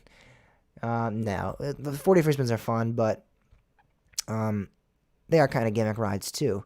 But they're a good gimmick. I like their gimmick quite a bit. So I think that's what we're looking at here. I don't think there's anything more. People are thinking, it says new adventures on the announcement. So adventures plural. They're announcing the new B&M Giga Coaster that's going to replace Anaconda. Now, I don't think we're looking at anything great. Or this is going to be in correlation with the volcano replacement. It's not. Guys, come on. I would love that. This is King's Dominion. If that actually happens, I'll be the first one to come on here and say I'm an idiot. I was wrong. I'm a buffoon. Whatever. If anything, I can just see it being like a flat ride or something. But I'm willing to bet money that this is a free spin, and that's it. That's all we're looking at here. Whatever it is, it's a free spin. If you look at the actual announcement video or that photo, the only thing that's kind of interesting to me is like it says like when August 12th or whatever, and then underneath that there's 2 things that they blurred out, and it's like, oh, could those be the? No, that's just the address. I would assume they don't want. It's a private event. So I don't think they wanted to leak the address to the actual. Oh, this is actually just the ad for the yeah, the private event. I did not know that. Okay. Yeah, okay. Yeah. That's what this is. This is a VIP event. That's why I did not hear about this invite or the announcement because I was like, man, this is my home. This is like one of my home parks. And I didn't hear anything about this. Yeah. Not that I really care because I already know what it is pretty much. But yeah. This So I yeah, kind this of is funny gonna be that like a ceremony. They're gonna announce it. I'm sure we'll see people like what they did with Twisted Timbers, recording this the big screens they have. I think they yeah. had it out in front of Eiffel Tower. I'm sure it'll be to that effect. Um, it's interesting. I mean, they've definitely done a good job um, building anticipation for this ride. Um, I think it's very, very, very awesome, but people have this notion that it's going to be something more, and I think that's false hope. I think you're hoping for more than what we're going to get. This is King's Dominion This is after all. exact. This is King's Dominion. We're not talking about Cedar Point. Come on, people. Let's be realistic. Let's be happy they're getting a free spin and they're actually looking to take this seriously with theming. And maybe when they bring in the new ride to replace Volcano, they'll go along with this awesome theming kind of trend that they've been taking with Twisted Timbers and now with this. I hope to God that's what we're looking at. I hope so too. But let's not get crazy with this and think that this is going to be anything more than a free spin. If it is, maybe it's like me and Bob discussed earlier on, like they're adding a pathway from Avalanche to over to like where you typically pass by like Boo Blasters and the Dominators over there.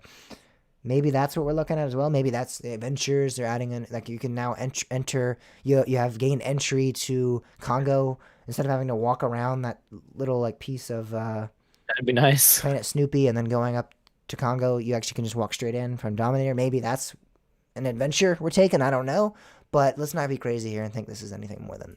I might actually like that more than the free spin if that happens. I know. Me and Bob talked about that a long time ago when we started hearing about announcements from King's Dominion. I like that announcement. They did release a new coordinate. I can't remember where it's at the moment, but it was another. Hopefully, it's right temple. next to Blue Blasters. No, it was a coordinate that was like in India. I think it was in India. It was another temple.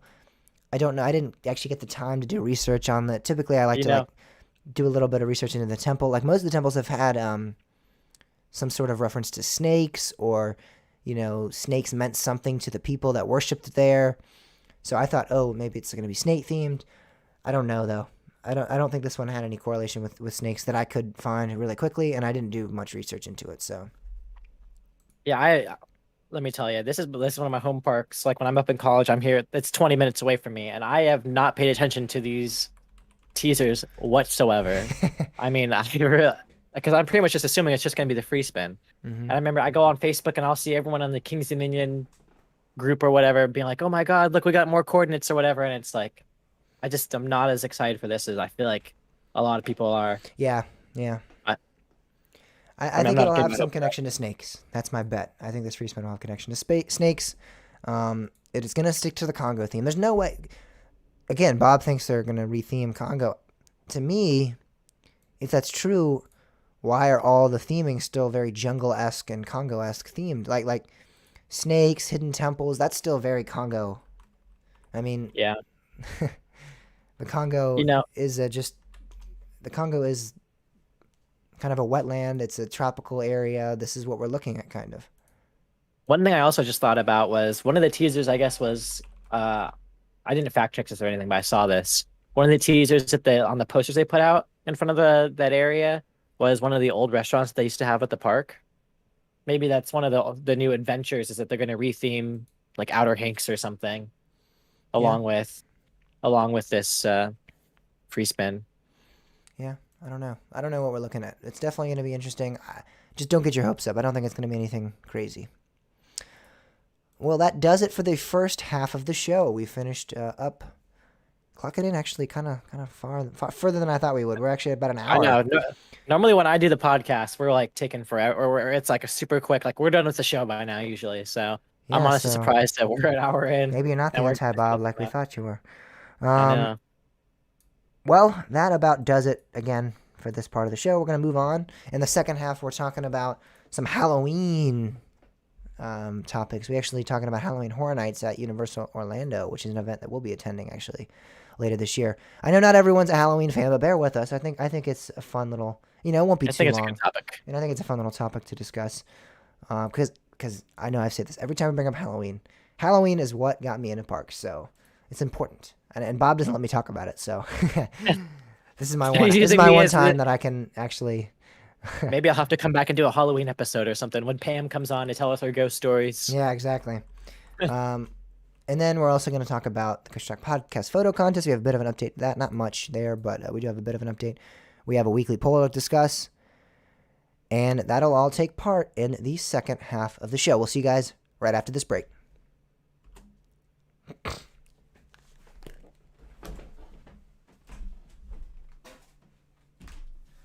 I will be right back, you guys.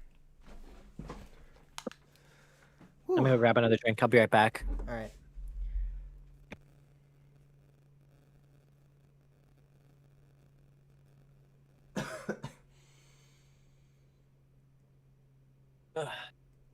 It gets so hot in my room when I have to close my door because my mom's watching TV. And it gets so hot in my room when I close the door. It's 83 degrees right now. It's annoying.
Are you ready?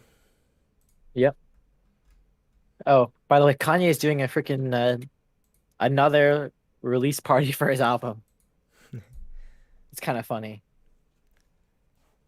It's the second one, and here I am recording a podcast. Would you be watching that if you were? I think I would be watching it, but it doesn't matter that much. I mean, I could just go back. I hope the album actually comes out tonight, though. I doubt it. It's supposed to come out last week, I know. and then it's like he locked himself inside the arena to finish it. I don't know how he had a listening party last week, and then he just didn't release the album. I don't know how you have a listening party for an album that's not done. It's the most Kanye thing I've ever heard. All right. Well, I'm ready. I gotta hold up real quick. All right. Pulling this up. Are you ready? Yep. 3, 2, 1. All right. So, well, let me restart that. That's not. I wanted to start that. I don't want to do. All right. All right. You ready? Wait, how do I select a section in of You just click it. Double click it. Okay. Oh God, I don't want to. Is there an undo if I delete the wrong thing? Yeah. Just Control Z. All right, makes sense. No, I guess I didn't select it. I double click it, it starts playing. Double click. What are you double clicking? I'm clicking on the timeline. I'm not clicking on the actual.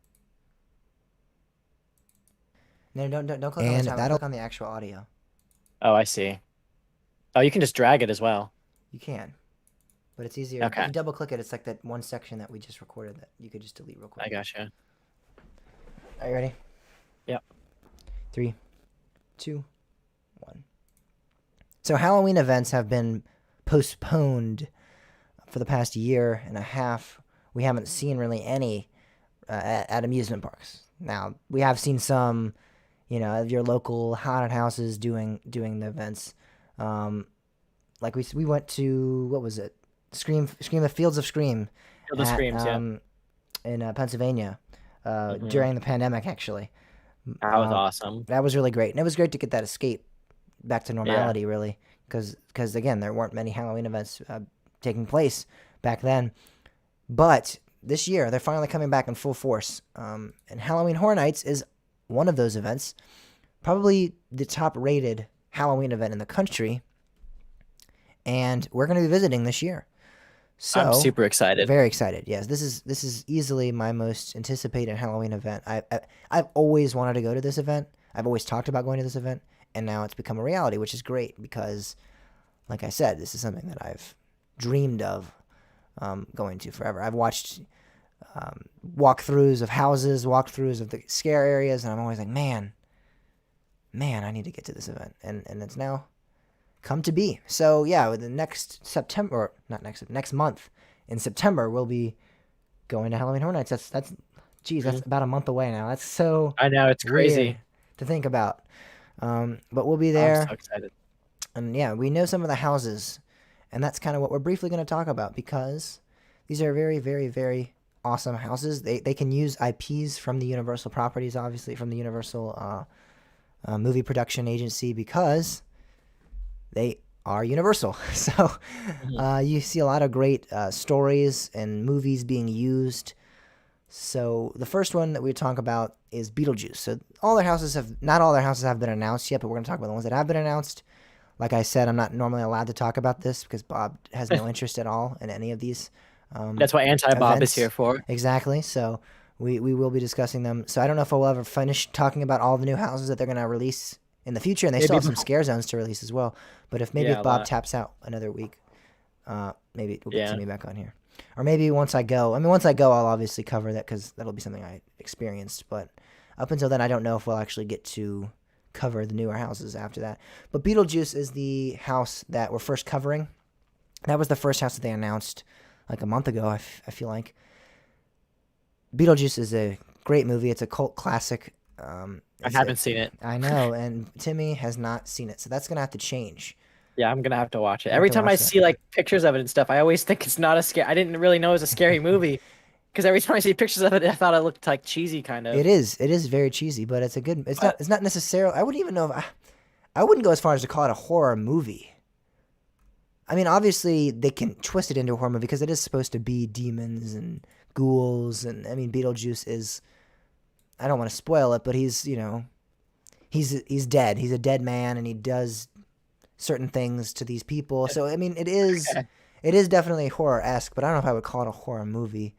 But yeah, you got Michael Keaton, Gina Davis, Alec Baldwin. You got some great actors in this film, and I'm really looking forward to this house. I'm curious to see how they do it. I'm really more looking forward to this house because of, or I'm looking at it in the aspect of the theming.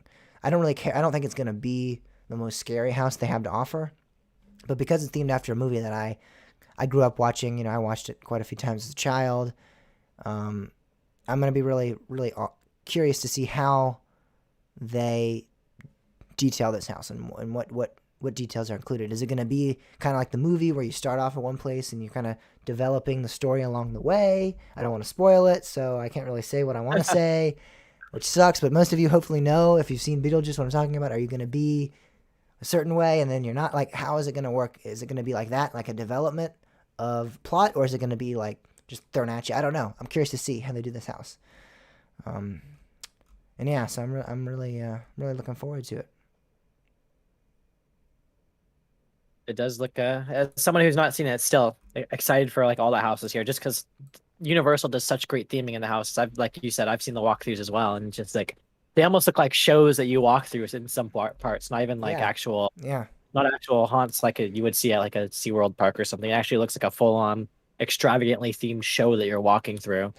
exactly. And they do a much better job at implementing scares, I think, than the other. A lot of the regional parks is pretty obvious, pretty easy to tell. Oh, I'm walking over to this area and there's a trap door right there. I can see that there's a trap door Yeah, right there. there's a window right I'm going to get there. scared. Here, I know I've seen walkthroughs where it's like they come out of nowhere. They're just there. Like you just don't even see them, and it's crazy. Or a lot of times parks, regional parks, or even just regional haunts will do this where they have a lot of animatronics, and then it's like, oh well, actually one of them's not an animatronic. Actually, one of them's a real person. But it's pretty easy to tell. But with the budget that these guys have, they can literally like the theming and the detail that they go into it. You can't actually tell. Like there's just certain things that they can do that the other With parks just money. can't do. Yeah, exactly. They got the Right. money. So that's part of the aspect of how great they are. They have the IP, they have the money. So of course they're going to be great. But I am still looking forward to it quite a bit. Haunting Uh, of Hill House is the next house. This is one that I haven't seen. This is one that you've seen and and I I have haven't seen. seen. Yeah. Exactly. Oh, I mean, So this I'm is a really excited for newer this house. a newer series off of Netflix. It's supposed to be pretty good. I've heard it's an interesting show. I know you watched it. Yeah. It's kind of like a mini series that they debuted a while back. I don't know if it's still ongoing. You said you didn't really know either if they were going to continue Well, it or did it finish. there's another one that came out. It's Haunting of Bly Manor came out, but I haven't seen it yet, so I'm not sure if they. I Is don't that a think they're connected continuation from of what the I've same heard. story or what? Yeah. Yeah, I'm not sure. I don't. From what I've heard, it's not. I'm interested to see what they do because I guess like what you were saying with Beetlejuice, how it's not really a horror. Like Haunting a Hill House is like has a definitely a horror aspect to it, but I wouldn't necessarily say it's a scary thing. It's more like there's not jump scares and stuff. It's more of just the concept of what's happening that's scary. Mm-hmm. Mm-hmm. So I guess that's kind of similar to what you were saying with Beetlejuice, and I'm excited to see what they do because I remember or I guess it was 2 years ago now. Me and my roommates were all sitting there watching Haunting a Hill House on the TV and be like freaking out about all the stuff that was happening. So it's going to be kind of cool to see that in person. Yeah, it sounds like it. I'm excited for it. The next house we get to cover is The Bride of Frankenstein. So, The Bride of Frankenstein is obviously a movie. It is? Yeah, it is. It's from like the 30s or 40s. All right. Well, I need to watch that too. You didn't know this? You thought this was I like did an not know. original concept? I thought, yeah, it says Universal Monsters, The Bride of Frankenstein Lives or whatever. So I always thought it was just going to be like a Universal Monsters house or whatever. No, it's Like, it's a horror film. okay. It's actually the sequel to Frankenstein. Okay. I'm not gonna lie, I haven't seen the movie, but I know of it. So, yeah, I can't speak to what we're gonna be seeing here. I don't know. Again, I haven't seen the movie, so I don't know much further than the 30s film. I think it could be very, very well done. Because I know Frankenstein was a house, I think, and I think that was a good house, I've heard. So, this is probably going to play off of that same concept, I would imagine, because it is a sequel. I saw the original Frankenstein. I didn't see the Bride of Frankenstein, but I would imagine it's probably a continuation of the story. So I would imagine the house is going to be somewhat similar to Frankenstein, right? Like I feel like that's pretty reasonable to assume. So yeah, I'm looking forward to that house. It's interesting, definitely, to say the least. I'm really looking forward to this house. The last one to talk about that. Well, the last one that's on their website. The website sucks. I'll just put that out there. Yeah. The Texas Chainsaw Massacre is a classic. It's a film that everyone knows. Even if you haven't seen it, you know Oh, I love this movie. Leatherface, of the characters, pretty much the storyline. I'm going to tell a little bit of a side story here. I have a stepsister. I know the story. You do? You do? I think I do. You told me about this. Yeah, I have a stepsister. She watched this film when she was younger. And she told me that every night before she went to bed, she had to chart out and plan out the route that Leatherface would have to take to get to her house in order to kill her. But there would always be just enough time, like it would become daylight. And I guess that to her meant that he wouldn't kill her. He would turn around and go back to Texas. So, yeah. There's that story. So this is a film that has definitely seeped fear into many. I didn't think it was that scary. I thought it was an okay I didn't horror think it was movie. scary either. I didn't even think, yeah. But It's definitely a cult classic, I would but say, I am though. very, very excited to see it implemented in a house. So, because I think it's an very interesting concept. I think there'll be lots of chainsaw noises There'll be coming a lot from of everywhere. chainsaws. There'll be a lot of. I don't know how they're gonna do it. Like that little hut that they live in, that little house that Leatherface lives in. Yeah. Is that gonna be the entrance? Is that gonna be like something that you enter in later? Like, I would love if it's like somehow they set up a facade and it looks like you're just entering into that little house that he lives in. Well, if you click on it in the Explore More, it says it talks a little bit about like the house, just like 3 little bullet points. Yeah, I saw that. Step right inside of the story. And it Explore says every that you familiar get to room explore of the home. Yes, I knew they would definitely do the home, but is it? I'm really curious to see if like some of the houses I've seen actually have like a facade set up that it's like you're entering one of the actual storylines buildings. So I see what you mean. if it's the house, like, are you just gonna enter this big industrial looking facility and you just walk in and then you're like kind of implemented into the story? Or I is it can't gonna be see like them right doing off the that. bat? No, because some of them do. I mean, I think I've seen some Universal houses where it's not really the initial building isn't really themed to the IP. Like it's once you get in, then you start getting. So I have seen it, but are they going to build an actual facade and make it look like you're going in? I don't know. I'm interested to see because I've always thought that house is the creepiest part of the movie. Like to me, it's just like it's out in the middle of nowhere, in the desert. It's creepy looking to me. Like it just looks like I don't know. It's like a manor, I, it's like a plantation, yeah. and it's always looked creepy to me. I'm just excited to see how they implement it. What I'm interested to see also is, there's obviously gonna be lots of chainsaws. I wonder if they're gonna do some way so you can like, they prevent you from hearing the chainsaws ahead or something, in Hmm. some way, so you can't like hear the scares coming. Because it's interesting. Chainsaws are one of the only things that scare me for some reason. They used to not scare me, and now they do. Really, that's the opposite Yeah, for me. They used to scare me quite a bit, and now they don't really. I remember. Because you can always hear them. Yeah, I mean, you can it's always just a hear. loud noise that's kind of like. And I know that they obviously don't have the chain on them and stuff. It's just the loud noise. I don't know why. It scares me. Mhm. Some degree, I guess. I remember when we were at Field of Screams and they chased us out of one of the mazes, like when we were like one of the last people going through. They like chased us out one of the mazes with a chainsaw, and I remember watching everyone else come out before us and stuff, and they were all sprinting out. I wonder if that's gonna happen with this one too. Yeah, I really don't know. I don't know. We'll see. And That'd be I'm good to curious to see see. how much like they use the chainsaw. Like, is it gonna be Yeah, every room we have a chainsaw guy? Is it gonna be like the maybe like the build up, last final scare. like the very peak of the haunted houses? Oh my gosh, here he is, and the rest is just like him. Again, I mean, who else are they gonna use? They have to use Leatherface the entire time, right? It's got to Right. be like Leatherface is just chasing you around this house. So while it is definitely different people, obviously different actors, I would imagine that's who the entire villain will be the entire time. So is it like at the very end he grabs his chainsaw? I don't know. That could be. I don't know. It's like I said earlier that like, there'll be knives and meat cleavers and stuff. Yeah, So yeah. I know there'll be some of that, but I'm curious to see if it'll be the ending only or what. If it's every house, every like little room we see, there'll be a chainsaw, or every other room, or I'm just yeah, curious to see how frequent we see it. yeah, it'll be interesting. How much they implement the story into the actual house as well will be interesting. Yeah, yeah. I'm glad to see that they do say explore every familiar room.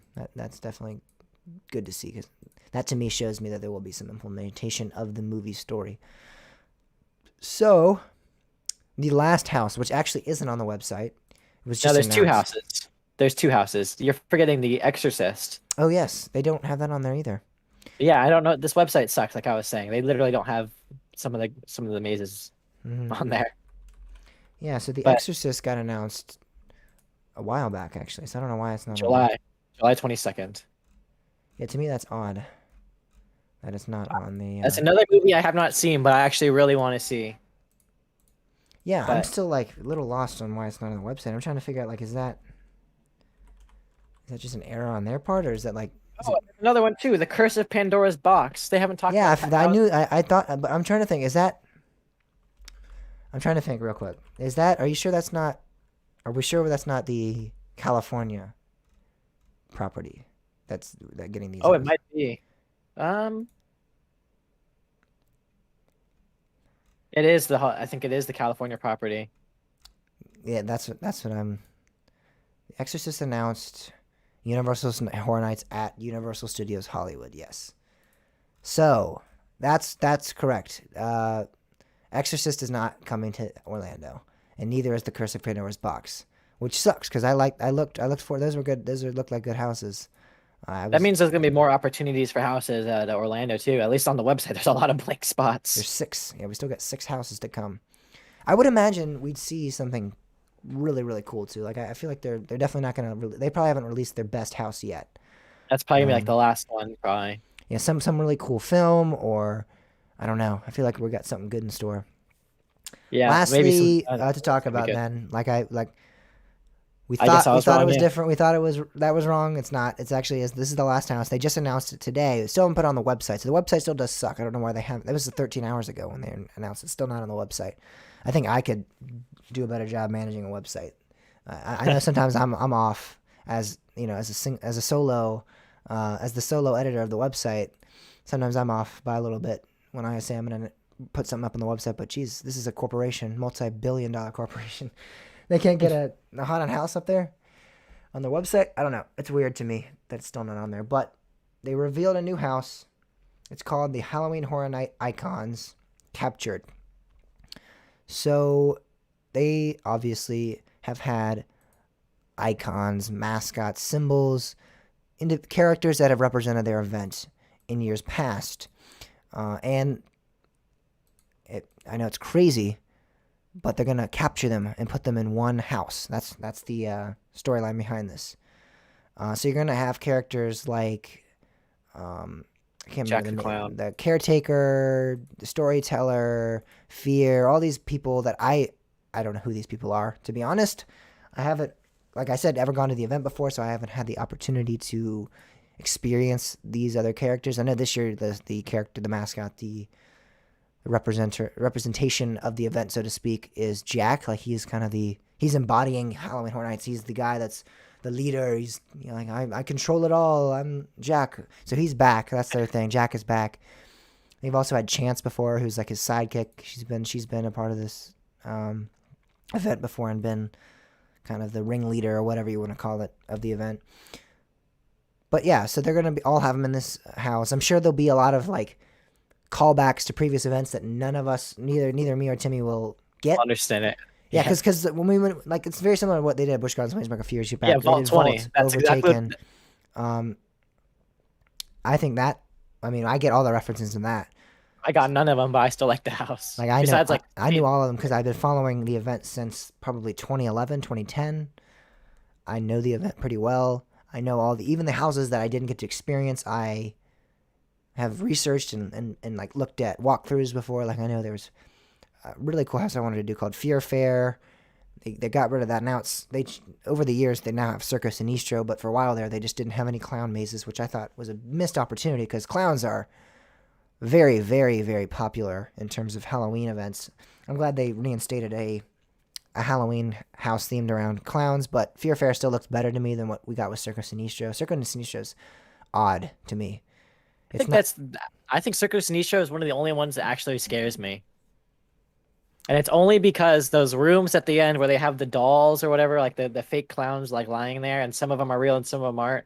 You know what I'm talking about? Yeah, Like inside. I That's don't the think only it's thing a bad maze per se. I've never really found it too scary, and that's because I think I've just gotten bad walkthroughs. I mean, I've only done it like 4 or 5 times in my career as a Hallowscream visitor, but I've never really gotten too bad jump scares, really, or really any type of scare. I like the premise of it. I just think it's a bit weird. I liked Fear Fair better. It was more like a carnival was set up, and to me, the Circus Niche is a bit more strange. I don't know what it is about it. I like Fear Fair better. I don't know why, but it's just they were different. If you look at like walkthroughs of both, you can probably be able to tell they're kind of different, even though they are kind of the same premise.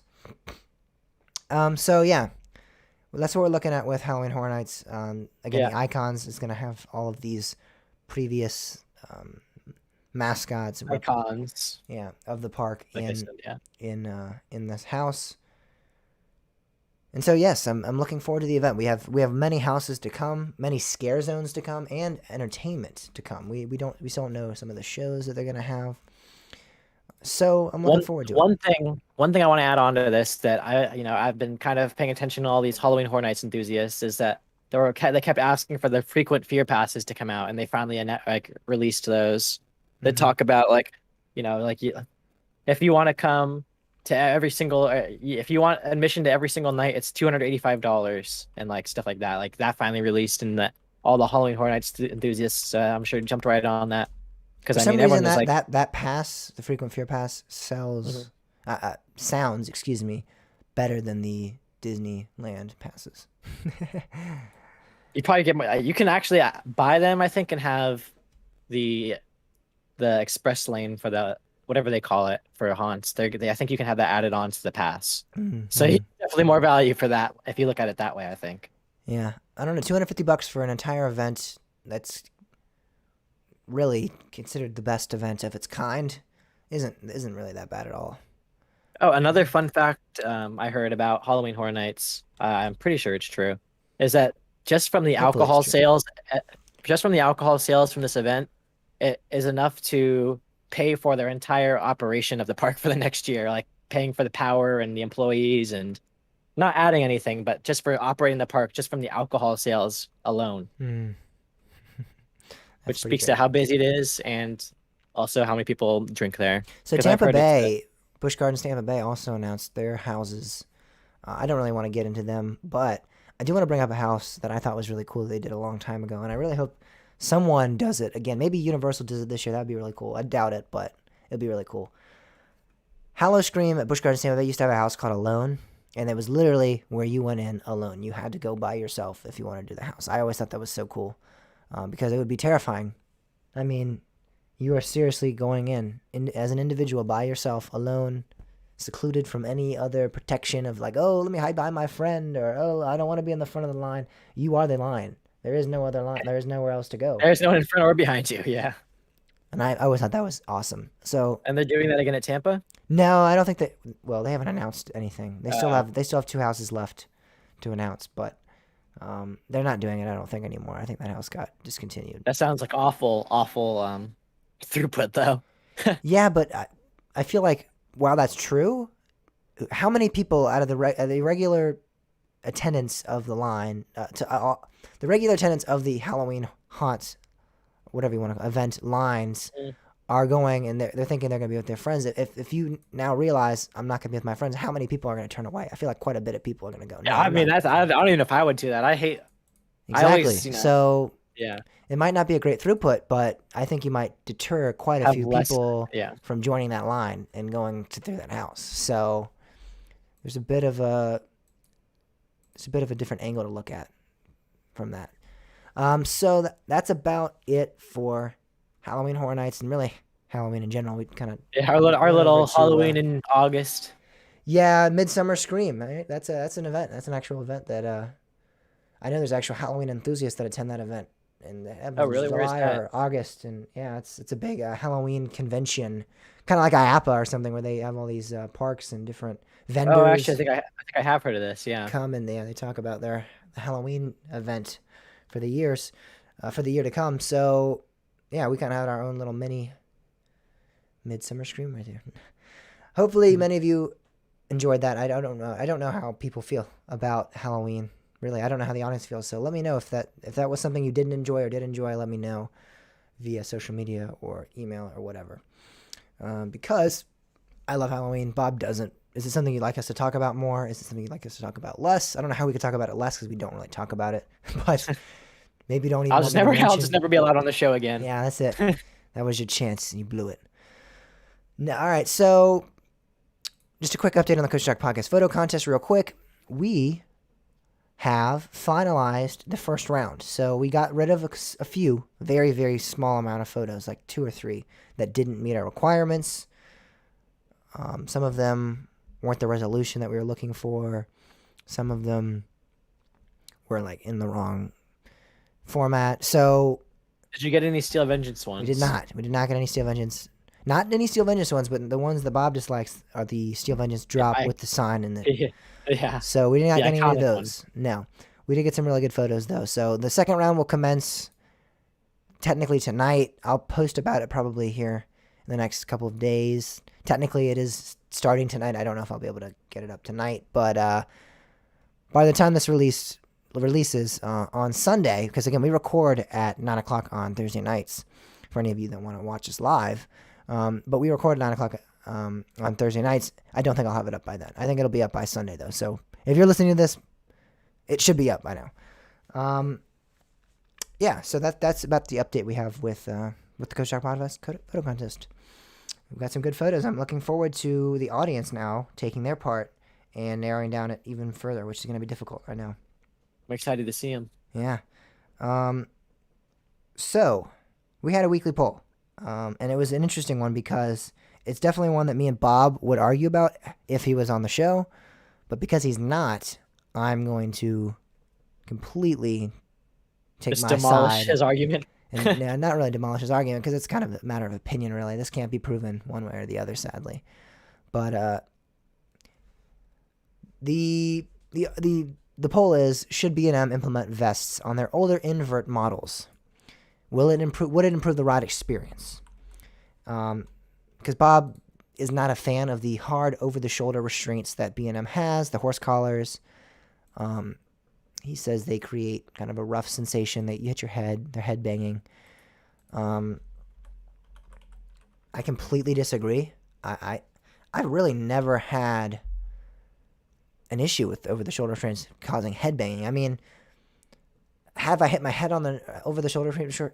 Sure, I'm sure it has happened. But is it like when I think about over-the-shoulder restraints, especially from B&M, maybe from Arrow or from or from Vekoma on the SLCs or whatever, I definitely hit my head more frequently there. But that's not the first thing that comes to mind when I think over-the-shoulder restraints from B&M. Like Griffin, Alpengeist, I'm thinking about home park coasters. But even if we look at other inverts, Raptor, Cedar Point, Rougarou, Apocalypse America, like I can go through the list of them. I none of those cause any headbanging really. I know Bob hates Rougarou, so that's a bold take from me. I know for him, but none of those rides cause headbanging to me really whatsoever. I mean, it might be like something that happens. It's gonna slip up eventually, and it's gonna happen. It's just bound to happen. You're gonna lose control of your head for a second. You might hit a head. If you rode it 20 times, I think it might happen once or twice though. Like I don't see it happening that frequently where it becomes an issue. Actually thought you were gonna take the opposite side on this. I'm kind of surprised. I thought you were gonna say that they should have vest No, restraints. I don't really like the vest restraints. I mean, they're fine. They're okay, but I don't really I mean, prefer I them. was just thinking about your favorite Yeah, my favorite Banshee. invert. You see, I don't mind them. So that there we go. I don't mind the vests, but I don't love them. Like I don't think they're great. I would prefer. I think I would like Banshee even more had it been Over the over shoulder, the hard shoulder over the shoulder. restraints. Yeah, I think I would have liked it even more. Which is a bold take because it's already my favorite invert. So I think it would just be a few spots higher. I think the best way to kind of to crumple this argument the best way possible from my angle is that B&M's not using over the vest restraints anymore. At least on their last invert, which is Monster at Grönaland in Sweden, they have the shoulder restraints back. So either they realized from a guest experience standpoint, if they did like a guest satisfaction survey, or if they wrote it themselves and were like, yeah, these suck. I don't know. I don't mind the vest, but some people do say they suck. Some people love them, some people hate them, and some people are indifferent like me. But maybe they rode them and got a bad ride or something. I don't know. But Monster no longer use like they're at least their newer B&M invert does not use the over the shoulder restraints. So to me, that kind of crumples the argument for vest restraints because even B&M's like, all right, hold up, we're going back to our old ways. I don't know. I just think over the shoulder restraints they feel more free. I don't know. The vest restraints are very constricting. They suffocate. So they sit on. if you want my opinion on the topic, it's for some reason Banshee is like one of the only rides I don't want ride, your opinion and on like the makes topic. me. I'm just kidding. All right. Good night, guys. Yeah, Now, no. so for Banshee is one of the only rides that makes me feel like nauseous after I ride it. And I'm not really sure why, but it's kind of odd. And I wonder if it has something to do with the vest restraints or if it just has to do with there's not really any vibration on the ride or anything. So I don't know what it is. Well, But many would argue that's not true. I know a lot of people say Banshee has quite a bit of vibration. I don't know. I don't really see it. I mean, it's there, but it's not massive to me. It's not a massive issue with the ride, but a lot of people continue to complain about Banshee vibrating. I think it's more likely that than the restraints, because what the restraint system, I don't really think has any control over nausea, especially Yeah, when you've probably ridden not, rides no. like Wild Eagle and Thunderbird and Gatekeeper, and Yeah. they're perfectly fine. Yeah, those rides just hurt my collarbone. Yeah, that's the main issue with the vests is the collarbone issue. They really do strangle that pretty bad and cause quite a bit of pain. I mean, for some reason, Wild Eagle is the one that does it the worst to me. Yeah, me as well. But I don't really have any problems I think with it's it on because Gatekeeper. I really think it's because it was a prototype wing coaster. They might have tweaked some things with those vests a bit once they. I think from what I've noticed, Wild Eagles, it's like when it constricts on you and it doesn't like have any like loosening up or any give to it really, like during the ride. Like, Yes, it will that is lock true. down Most definitely. and it won't move whatsoever. So like during the high positive moments of G-force on the ride, it'll really lock down on you and then it won't like loosen up at all during the rest of the ride. So I think that's probably why. And that's probably has something to do with what you were saying about it being a prototype. Yeah, Yeah, and I think But later on they yeah, probably went in and fixed that issue because the others aren't as bad. I don't think any of the others are as bad at all. So let's get some audience responses though. So your team vest or team over the shoulder, hard over the me, shoulder. I'm team over the shoulder. All right, all right. So let's see what our That's why audience. the anti-Bob comes in. Yeah, We exactly. agree. We agree. So we got some responses. Obviously, we're gonna read those real quick. I'm gonna read Airtime Mike's first because it was pretty comical. He said, "What? Question mark! Exclamation point! No, that's the damn problem in the first place. The clams work. The vests restrict you." So I agree. I don't see an issue at all with the over the shoulders. I don't know where Bob's coming from. I know he has definitely different takes on other rides as well. So it's possible that I mean, like TMT Shellraiser was rough. I didn't find an issue with it. So it's possible that that has over the shoulder trains too. Maybe it's just like maybe horse collars in general affect different people differently. I guess, Yeah.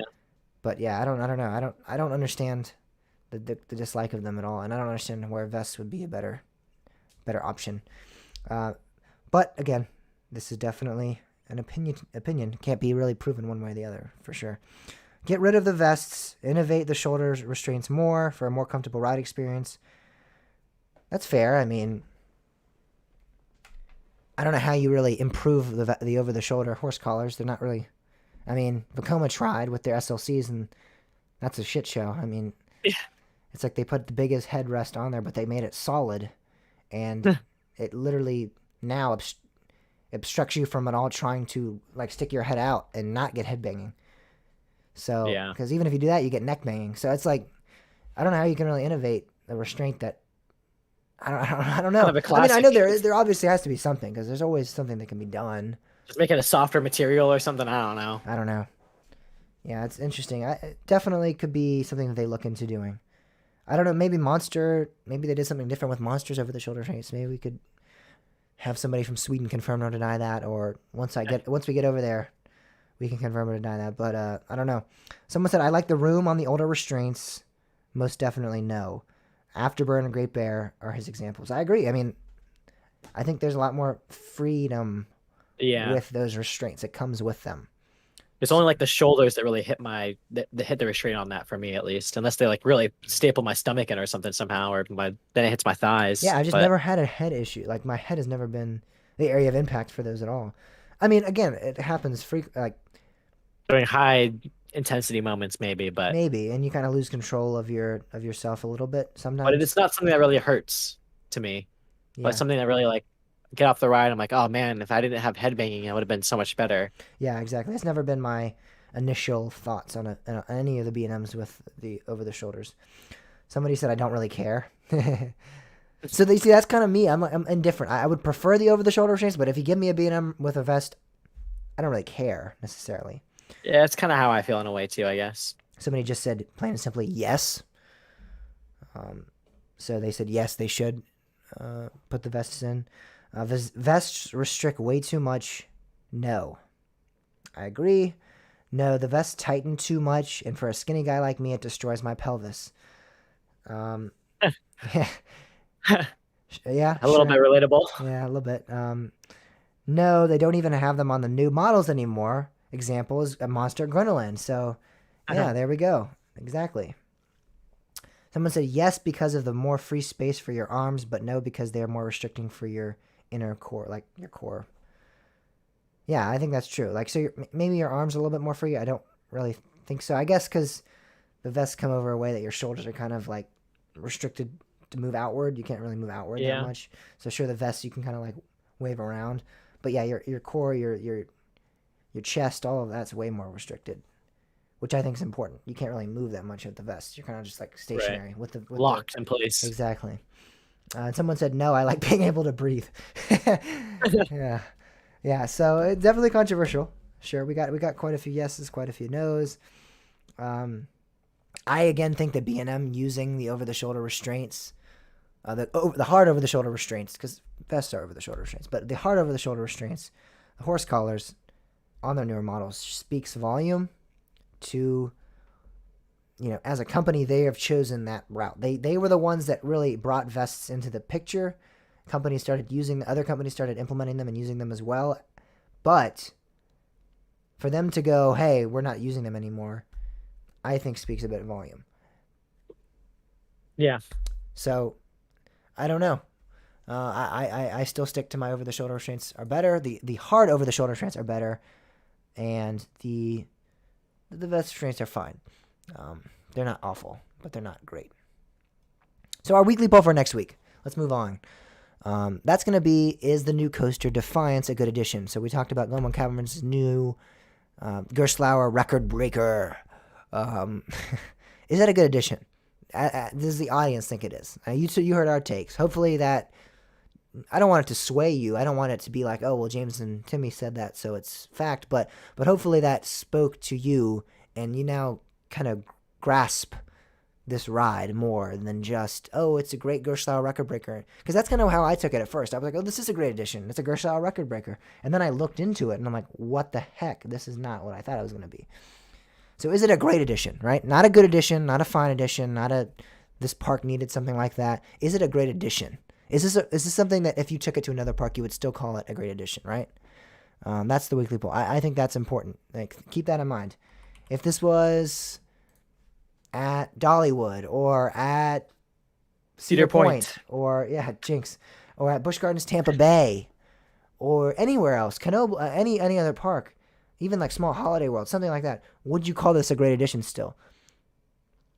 It might fit their parameters but people are going to say it fits their parameters, their collection, because they don't have anything. They literally have like 2 coasters. So of course they could add a RMC Giga. I mean, of course that's going to fit. Any addition is going to be important to their collection because they don't have a collection really. So don't take that aspect, please.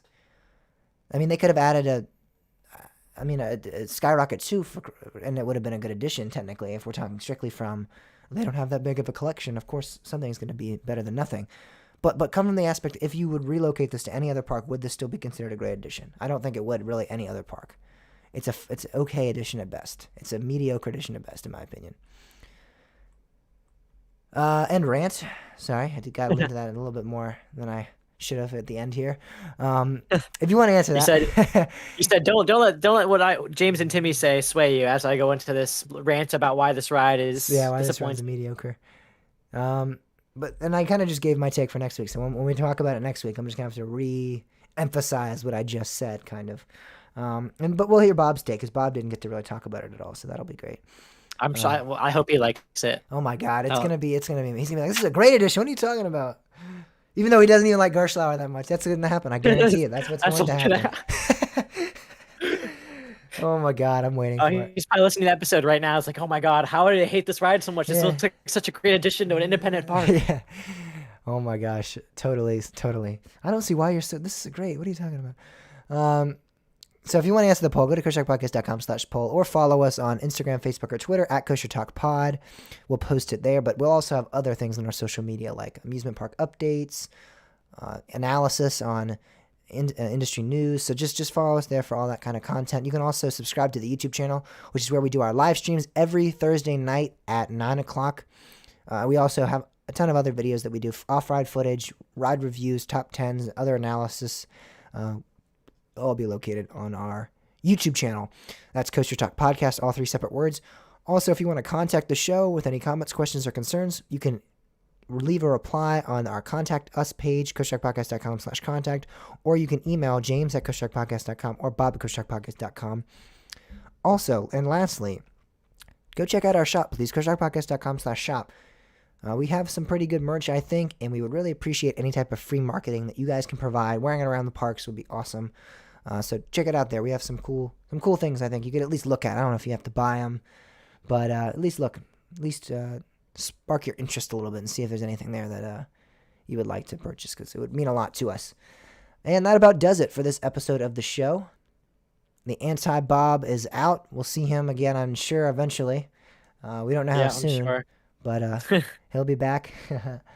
Thanks for coming on. I'll be the resident Disney fanboy expert. Yeah, the Disneyland fanboy. We got to get you a correspondent from Disneyland back on here. Maybe we'll have you back on. Well, I mean, you probably be back on the California show, even if it's very brief. Like, hey, Timmy's Yeah, here. just like a maybe during the summary of our trip or something. Yeah. All right, guys. We'll see you on next week's show. Goodbye, everyone. Bye. It was a pretty damn good episode. Yeah, that's pretty lengthy. I'm surprised. I know it's like longer than we did last week with Bob. That's what happens when we can talk about horror stuff. Maybe we should just make a horror podcast. That's the key. The magic key. Bob's accents caught me money. Yeah, we finished the show before midnight. Woo! That's big, man. That's really big. That's really, Oh dang, really big. yeah. 12 minutes. That's like the first time in the history of the show since when I did it on my own. I think that we've done it. Wow. And Bob, I mean, Mike, you're gonna have to write like a whole. You're gonna have to write a whole paragraph on like you're not even gonna be able to fill it in on the typical response box. You're gonna have to write a comment, on the message. You're gonna have to DM me your response to the poll. You're gonna be going off. And now I want to stop the live stream before 12 just to say we stopped it before 12. We finished everything before it's well. We even started after 9 and Yeah, we it did. was like 9:50. It was like 9:20 or 9:30 when we started the show.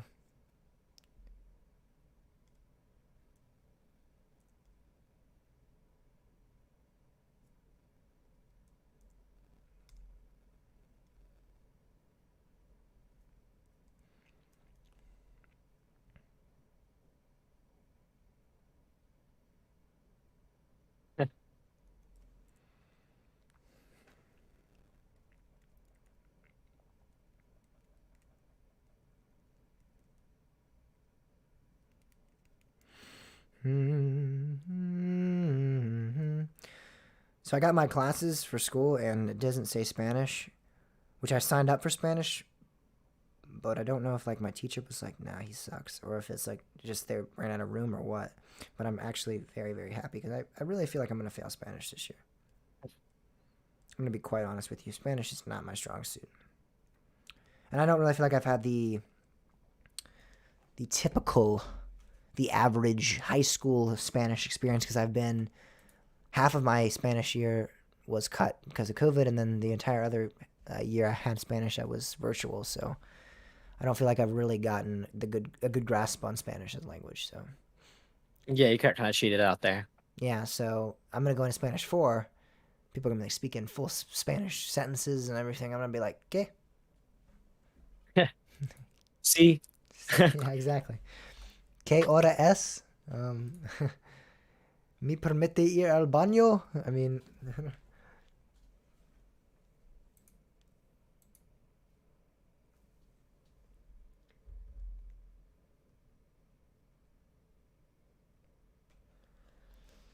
oh boy.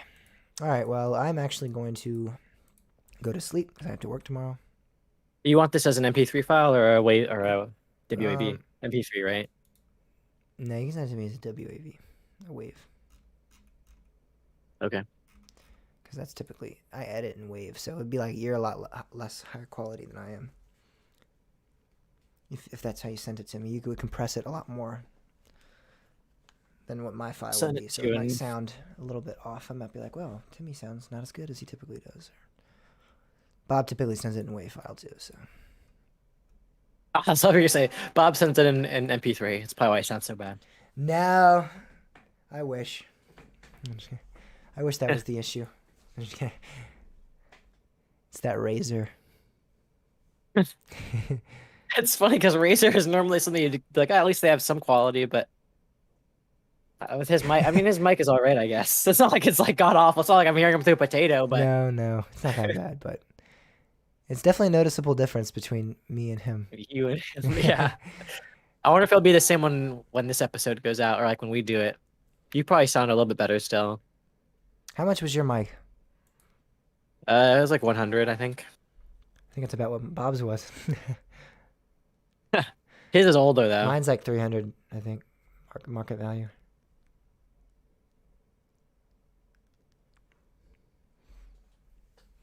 All right. Are you guys? Is everyone gone? Did everyone peace out? I have to go pee, so I hope so. I didn't even look at the chat the entire time.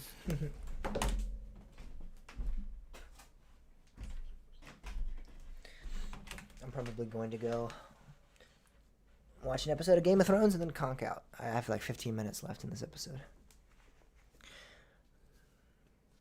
Just so you guys Probably know, gonna Game play of Thrones is the Minecraft greatest with friends. TV show of all time. So that's not Seinfeld. No question in my mind. Game of Thrones.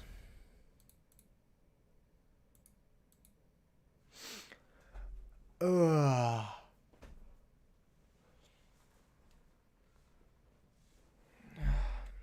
All right. Well, I'm gonna hit the hay then. I'm gonna see you guys later, guys. Bye. Bye, chat.